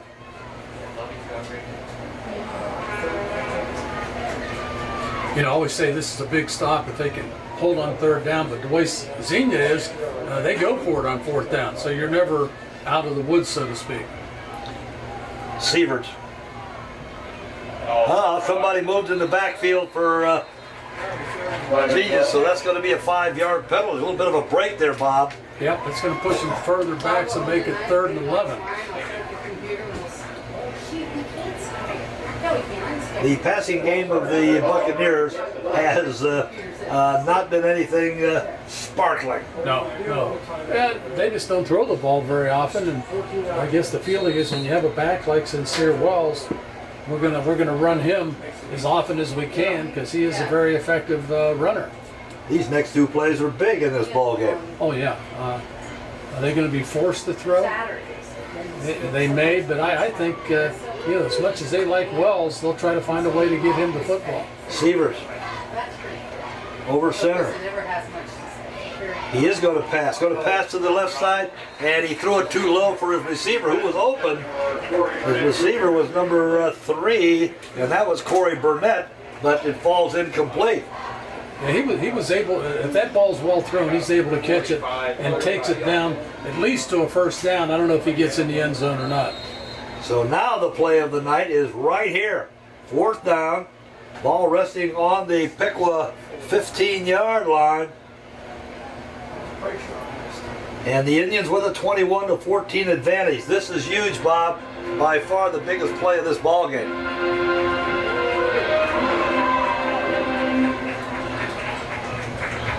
They're going to pass. Sievert's going to go to the end zone, do it out of the end zone, incomplete. So the Indians defense holds, Bob, and that was a huge break in this ball game. Yeah, again, a comment about the receiver, the quarterback. When you don't pass much, you can't develop that relationship with your receivers, and you could just tell that was just something that was thrown too far and no timing involved. Yeah, that one was doomed as soon as he threw it, but you knew he was going to throw it out of bounds. So the Indians take over 1st and 10 Now, Bob, a score down the field, take up a lot of time. Get 2 scores up. That might be huge in this one. I think so. It'd be nice to see that happen. Austin Davis over center. Gives it off to Davon Brown. Oh, he's got some running room. Davon Brown around the right side. Knocked out of bounds on the far side of the field. Looks like he got maybe 8. Let's see where they spot the football. Nice job. He kicked it outside and turned it up, and just has that burst, initial burst where he can get around somebody, and that's what he did there. Picked up the better part. I'm going to say 7.5 yards. Xenia's up to the line of scrimmage. Austin Davis behind center. Brown and Smeezing are the running backs. Hand off to Ben Smeezing. Ben Smeezing's going to have enough for a first down, but not much more. Official on the far side says move the chains. So it's going to be 1st and 10. Union's going to have it 1st and 10 on their own 26-yard line.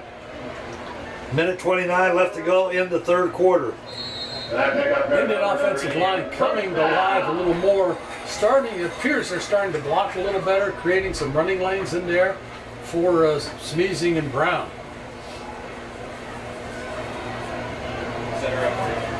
Austin Davis over a center. He's got 2 running backs, Brown and Smeezing.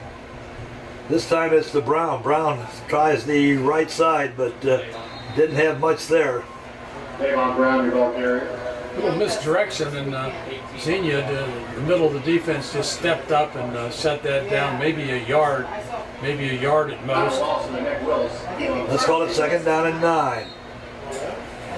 I'll tell you, this game's moving along very quickly. Here it is, 20-9. We're ready to start the 4th quarter. That's right. Xenia's to the line of scrimmage.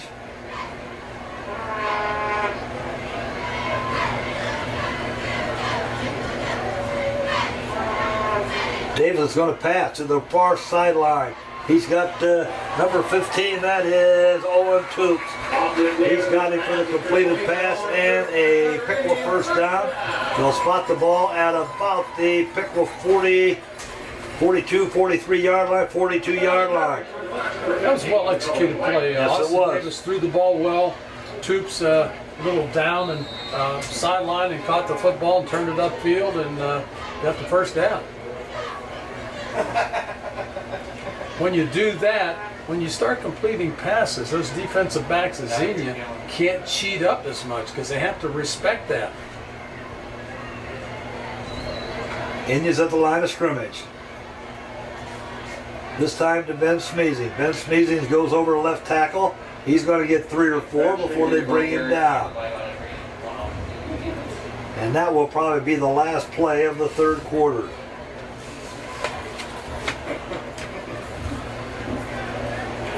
The end of 3 quarters of play, Piqua 21, Xenia 14.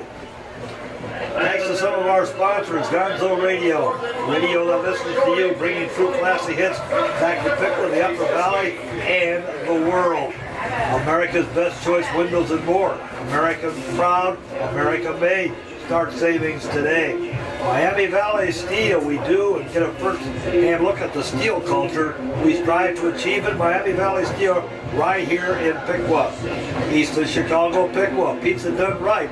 Proudly serving Piqua at 1560 Covington Avenue. Moore's Heating and Cooling Comfort Center. Proudly serving Piqua, Troy, and the surrounding community. Smarter solutions for your home. Locally owned and operated at 401 South College Street in Piqua. Just about ready to start quarter number 4, Bob. This game has moved along pretty well, hasn't it? Well, sure. Not many passes thrown. It's been a running football game and keeps that clock running, and as a result, it just moves right along. Another thing, with the heat and everything, I haven't seen any cases of cramps. No, that's true. And it is a warm evening here at Alexander Stadium. One of the Piqua Indians getting a little attention from Katie Smith. He's taken care of, running back to the Piqua huddle. Second down and 6 for the Indians. They enjoy a 21-14 advantage.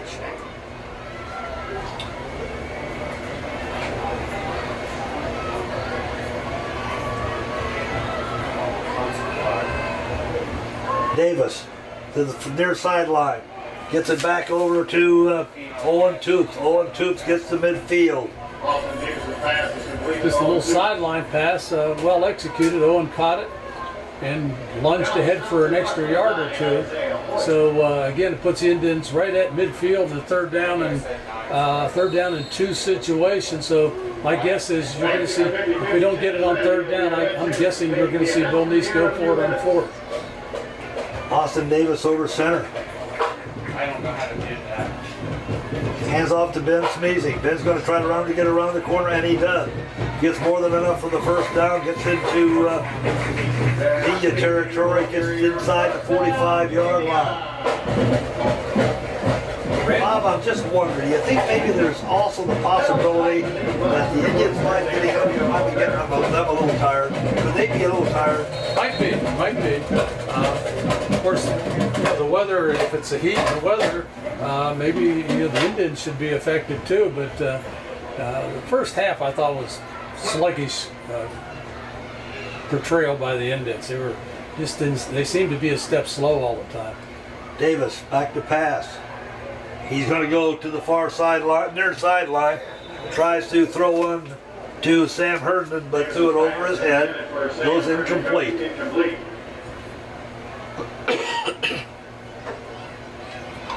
Incomplete pass. Going to make it second down and 10. Ball resting on the Xenia 43-yard line.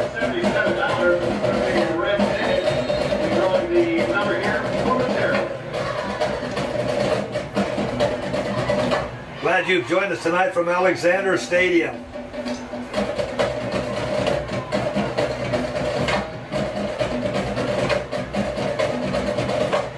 Austin Davis from the shotgun, looking over the center. Got Hayden. Oh! Hayden Shrub had it and dropped it. Hayden had it and dropped it, and boy, he was going to be off to the races perhaps. It happened at the 30-yard line, fell out of his hand. Great, well thrown. Austin Davis threw the ball well, was right on target, hit number 6 right in the number, but he just couldn't hold on to the football.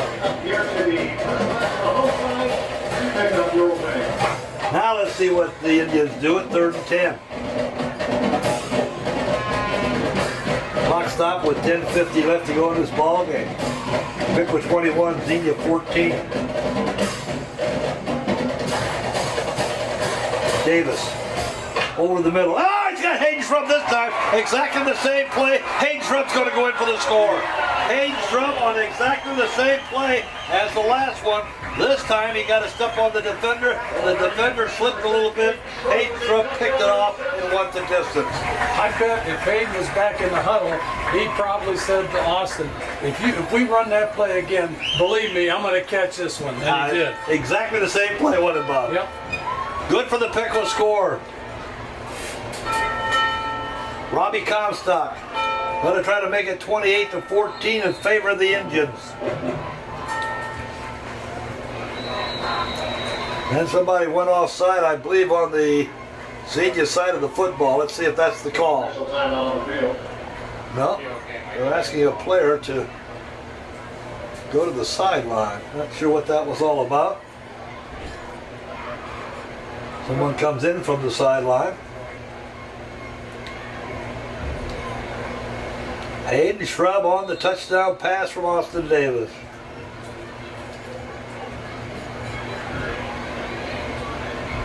Up a fake.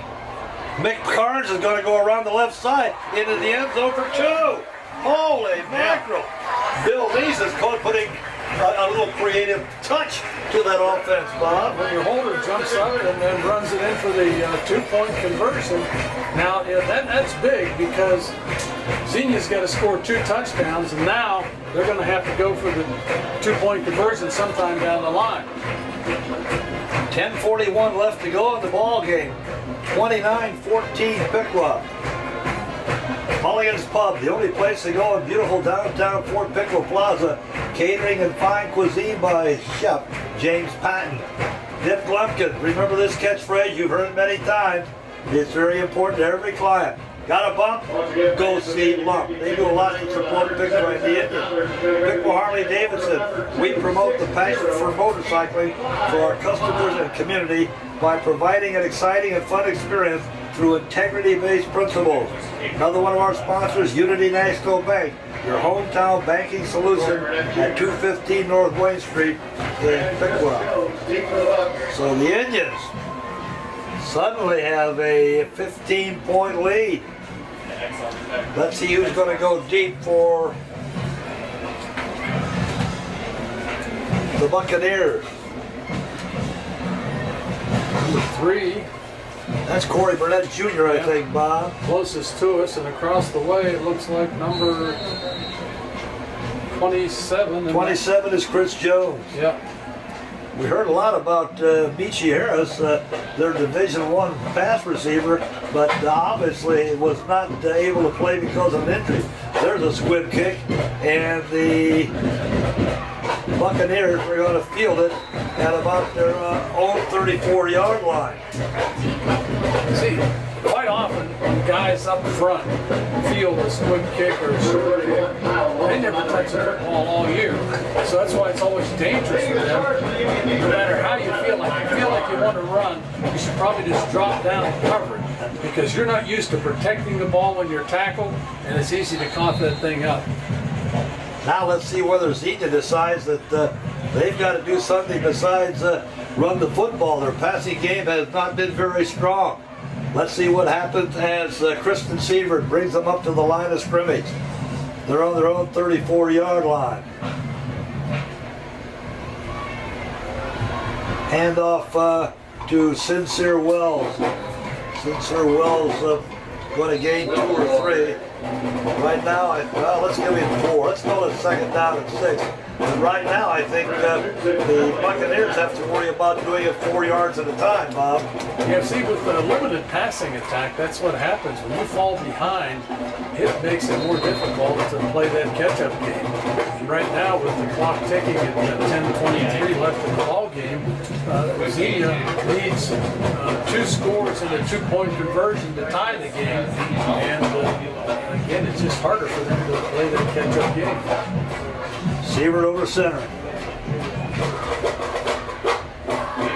Hands it off again to,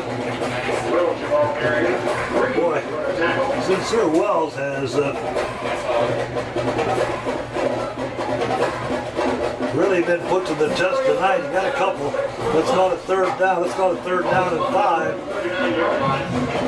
Derek Height and Micah Carn in on that tackle. I'll tell you, Indian defense starting to come alive a little bit here in the second half.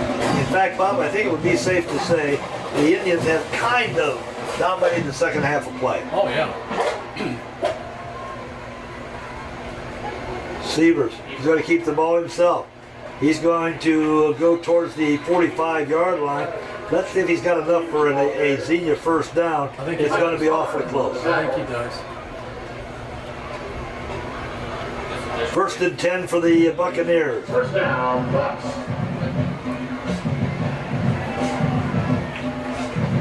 What the Indians defense has to do is eliminate the big play now, the That's quick right. score. You know, if you want to drive it and get 3 and 4 yards in increments, fine, that'll eat the clock up. But you don't want a 50, 60-yard gallop or any kind of a big play like that. That's right. Right now the clock is on the side of the Indians. 9:09 left to go in the ball game. 29-14. Piqua ahead. Oh, there's Sincere Wells. Sincere Wells got away from everybody down the right-hand side, going to go all the way inside the 5-yard line. Where did he come from, Bob? Just that blast up the middle, and somebody didn't stay home in their defensive zone, and he found a big open gap, and just what I said, you don't want to give up the big play, and bang, it happens. Ball down on the Indian 5-yard line. It's exactly what the Indians didn't need. Now they have to see if they can keep them out of the end zone. Still a lot of time left in the ball game.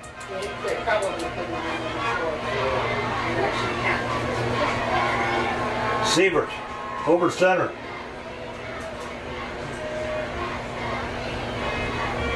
Wells, your ball. Who's got the ball, but it didn't go beyond the 5-yard line. Sincere Wells, I think, got it, but the Is he on Indians the bottom of that stepped up. stack again? Yeah, the Indian defense stepped up and shut him down just right at, maybe gained a half a yard, but not much more than that. You can call it 2nd and 4, but goal to go for the Buccaneers. The home side press box. Clock continued to run.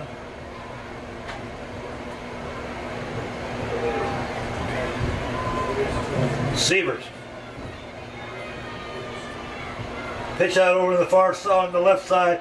Oh, nice defensive work. Get that defensive. That's Hayden Shrub. Hayden Shrub dropped the, see who gets up off the stack. Uh-oh, somebody is limping. I believe that's number 18 if I'm not mistaken. That's Nick Willis. He's coming out hobbling, so he's going to have some attention from the medical staff of Xenia High School. Beautiful tackle by Hayden Shrub. I'll tell you, Hayden gets around out there both offensively and defensively. He's a player. He can make plays on both sides of the football. They got to spot the ball on the 4-yard line, but right now, Nick Willis getting some attention from the medical staff. He's up now, but he's going to be limping as he goes off the playing surface.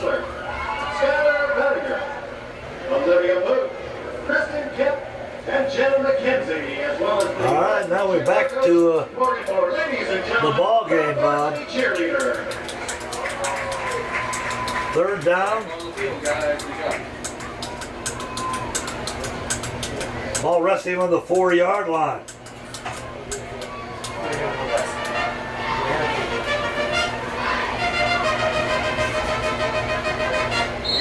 Seaver brings him up to the line of scrimmage.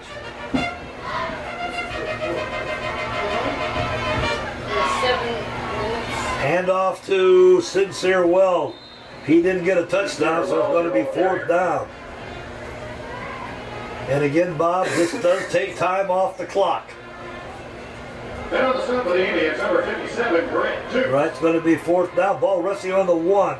Yeah, it's awful close. I just think it's going to be very difficult now for the Indian defense to hold Wells out of the end zone. He just has that power and ability to find the end zone. Seaver handles it to Wells, and Wells is in for the score. You're right, Bob. Bringing Sincere Wells down from 1 yard is pretty tough. So that puts 6 on the board for Xenia. Now the question is, what are they going to do as a PAT? Looks like they're going to kick it. 7:05 left to go.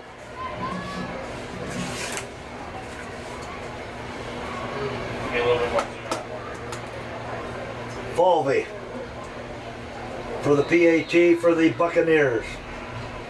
Dayton Falvey with the extra point. And we've got a flag. Penalty's going to be against Xenia, but I'm not so sure what they did. Somebody moved at the line of scrimmage. So move it back 5 yards. And then Falvey's going to try it again, or are we going to try something a little different because they need 2 somewhere along the line? It's going to take, they're going to go for 1, kick it from the 10.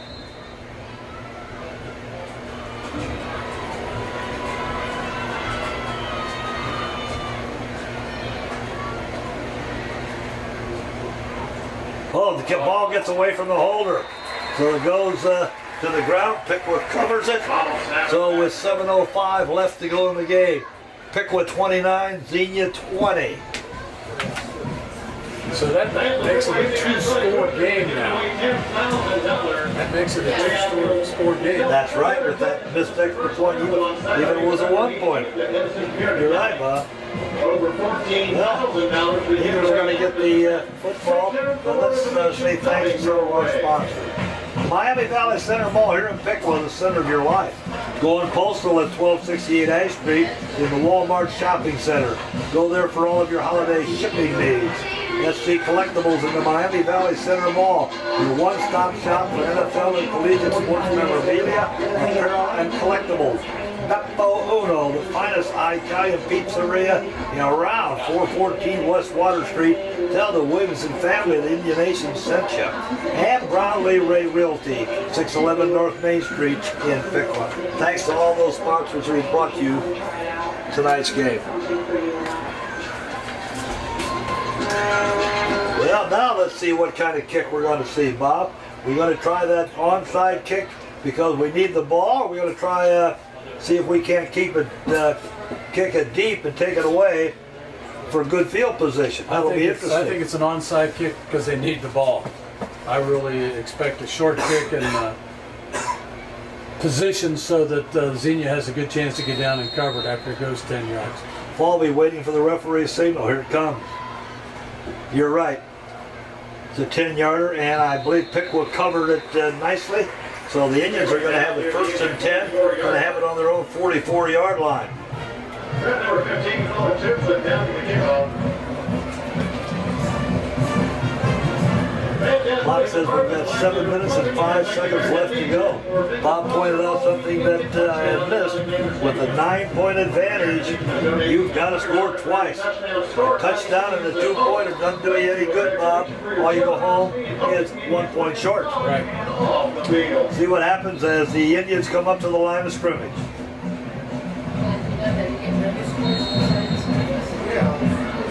Austin Davis over center.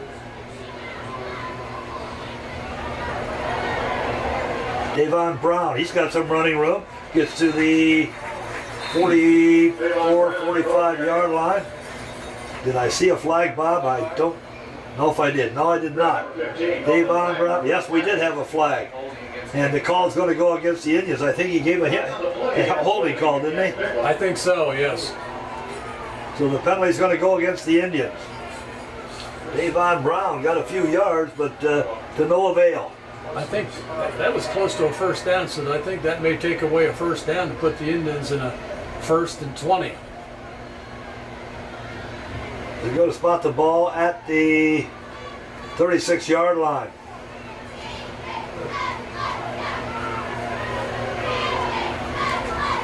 First down.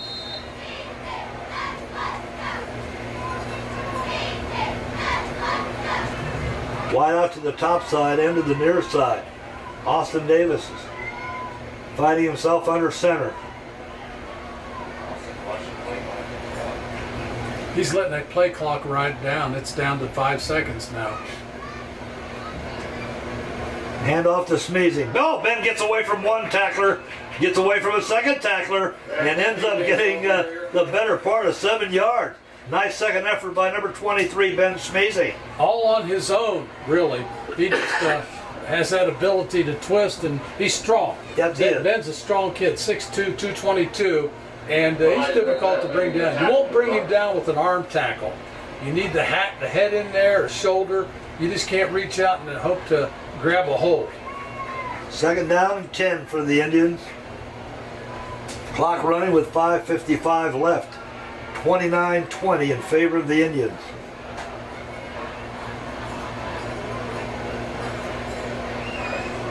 Pitch out goes to Davon Brown. He's around the right side. He's got some running room. He's inside the 40. Finally getting corralled here on the Piqua sideline at about the 35-yard line. Nice work by Davon Brown over the right side. That little was a little toss sweep, and Devon just got out on the edge and turned it upfield. He's got that good breakaway speed, got that extra gear in there, and turned on the jets and took it downfield. Nice job. Of course, he had some good blocking out ahead of him to clear the way for his running there. 1st and 10 for the Indians. They have the ball now on the Xenia 35-yard line. 5.5 minutes left to go in the game. Let me try to make a graphic that says that real quick.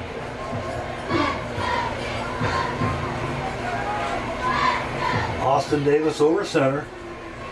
Hand off to Davon Brown, I think.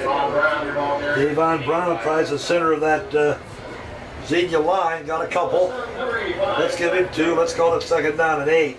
Right now, Piqua seems content to keep it on the ground, obviously to keep the clock running. Less than 5 minutes remaining in the ball game. The Indians ahead 29-20, and they are in Xenia territory at the 33-yard line. So the thinking is, hey, let's let that 25-second clock run down and keep the ball on the ground to keep the game clock running. We don't have to have another score, we just have to keep the clock going. It's the Troy Trojans 31, the Miamisburg Vikings 7.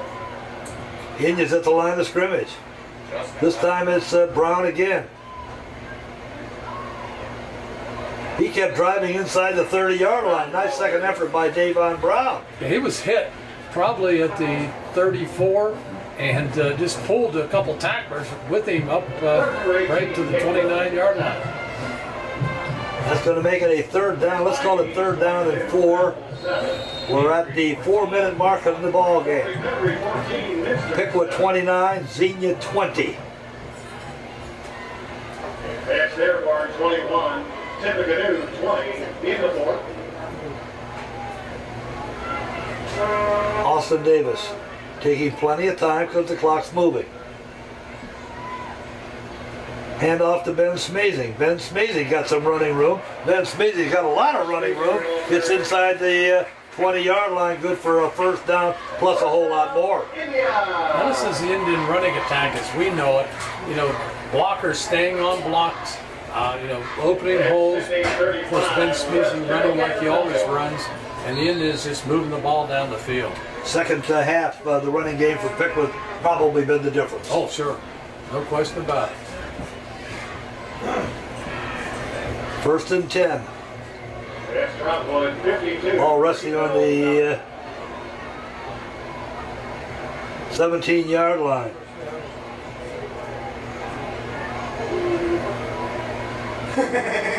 Hand off this time to Ben Smazing. Ben Smazing's going to go the distance. Ben Smazing's going to hold a handoff, Bob, and goes right up the gut.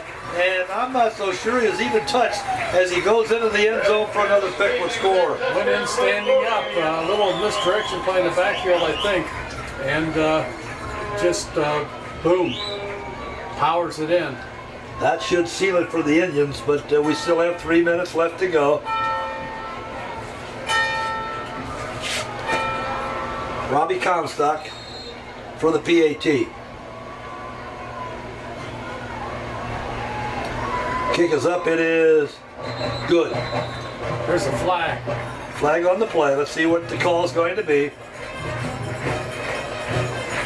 Field goal's good. 20 to 35. Must be on 36 to 20. Fans with 3 minutes remaining in the game. Detroit Indians 36, Xenia block. Illegal block, chop block or something? Question is, penalty was against Xenia. They're going to give us the extra point. That makes it 36 to 20. And they'll assess the penalty on the kickoff, I presume, Bob. Yeah. So, Ben Smazing right up the middle for the score, 36 to 20. The second half has pretty much been all Piqua, Bill, Bob. Yeah, Piqua, two different halves, a tale of two halves. Piqua came out in the second half, played like we know they're capable of playing. Both sides of the football, offensively and defensively. Just a reminder, you're watching Piqua High School football on the Indian Nation station. You're home for Piqua Athletics. Pretty impressive second half, Bob. First half, maybe a little bit sluggish. Second half, they picked it up and I think dominated these Buccaneers from Xenia High School. I think so. That's been the story of the ball game. A much better second half performance by the Indians. Again, as I said before, on both sides of the football, they made things happen, created situations, and just did what they had to do to get ahead in this football game. It's interesting to see. I don't know if we'll be able to get this kick in the end zone or not. It'd be nice, but you wouldn't have to worry about a return. Let's see what Bill Neese decides to do. We haven't had too many long kickoffs in this whole ball game.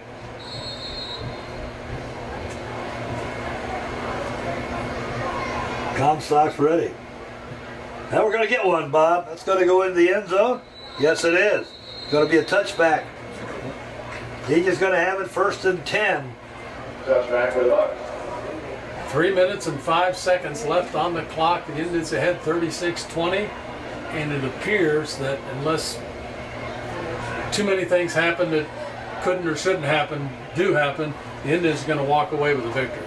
And then headed up for the big contest next Friday night. Yep. Bob will be here for the Piqua Sydney game. It ought to be a dandy. Now we'll see if Xenia has to break out their passing game here because of the situation. Doesn't look like they're going to, Bob, because there's the running back and Sincere Wells, Sincere Wells giving gets it the ball. to their thoroughbred, and you have to like him, Walt. Yes, you do. I like him as a running back. He's strong, tough kid, has the ability to find a hole and break away, get good speed. Bob, I'm not sure that's the true triple option. If it is, our kids at Piqua have done a nice job against it. Yeah, I think they're not triple option team, but they adjusted that offense for this game for whatever reason, something they saw probably on film. There's Sievert, the quarterback. Hands it off to Burnett. Burnett goes around the sideline, knocked out of bounds in front of the Piqua bench. And be close to a first down. Let's see whether he made it. Yes, he did. They're moving the chains. 2 minutes left to go in the ball game. 36-20 Indians. A hard-fought ball game, Bob. This has been pretty physical. Yeah, it has, especially the first half. Yes. It was evenly battled, even though there were some turnovers, a couple by each team, but the Indians woke up. They awoke in the second half and realized that, hey, we have to play better football. We're just not doing what we need to do. Let's see what Xenia decides to do. Right now, referee is going over to talk to, I'm not so sure what's going on here. Two of the officials are on the Piqua sideline. No more K buildings for you. Talking. I don't know, Bob, can you imagine what this is all about? No. The referee is going to his position. I don't know exactly why we had that delay, but time for Xenia to put it in play with 2:07 left in the game. Piqua 36, Xenia 20. Here's a pass. Going to be a long pass downfield intended for number 86. That's Christian Taylor. Nice defensive work there by Davon Brown, and see if I can pick up the. Hayden Shrub. Is he down there as well? Tipped the ball, yeah. He's the one that tipped it and destroyed any idea of a big pass play. Clock stop with 2:02 left.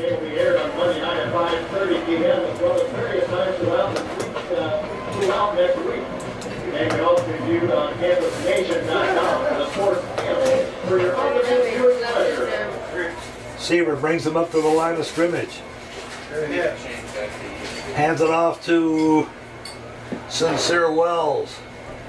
Sincere tries the right side. Got a couple, but too little, too late. Well, Sincere is only a junior, so he'll be back next year. This time Seaver keeps the ball. He goes around the left side, picks up a few, but he's going to be short of the first down. Well, fourth down and 3. When you're behind 36-20, I don't think punting remains a viable option. Seaver hands it off to Wells, but I think he's going to be short. Christian I think he's going to be short. Sincere got it. I was fourth down, turnover on Let's down. see what happens here as they unstack. I believe Piqua's going to end up with the football. We'll wait for the signal from the referee, and that's exactly what he said. Piqua's ball, 1st and 10, ball resting on the 40-yard line. And with 1:18 left to go in the ball game, the celebration on this side of the field can begin. Yeah, I'd like to see Piqua just maybe take a knee. Sure. This is a pretty hard-fought game. You don't need to rub it in anymore. A win's a win. Here's your American Legion.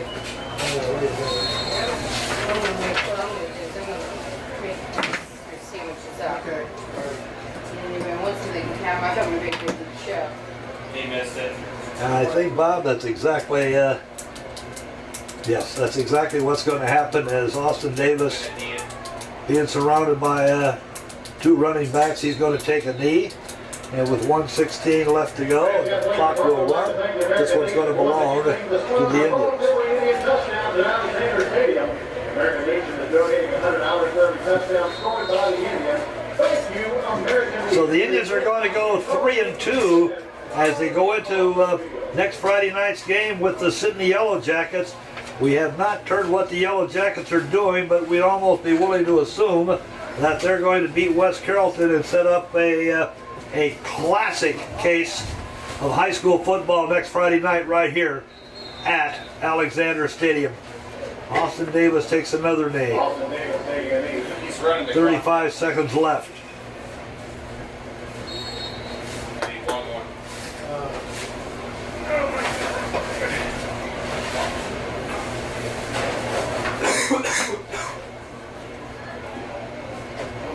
Clock is ticking.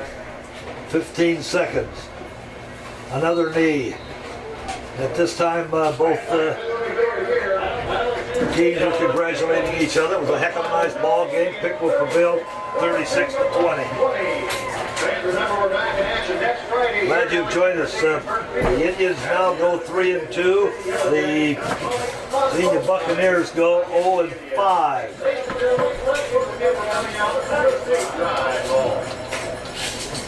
Again, let's thank our sponsors one more time for bringing you tonight's ball game. Gonzo Radio, America's Beck's Choice Windows and More, Miami Valley Steel, East of Chicago Pizza, Moore's Heating and Cooling Comfort System, Mulligan's Pub, Dick Lumpkins, Piqua Harley Davidson, Unity Nashville Bank, Miami Valley Center Mall, Going Postal, SC Collectibles in the Miami Valley Center Mall, Beppo Unu and Brownlee Ray Realty. Stopping by as he always does is assistant coach Rick Krejci. Rick, I want to give you my headset. You and Bob can talk about this one. Adjusted. Hey, what's wrong with my sheet? You got big font? I'll put bigger font on the sheet if you want. Yeah. Hey, Coach, first of all, congratulations. Nice win. Thank you, sir. It appeared to be a tale of 2 halves.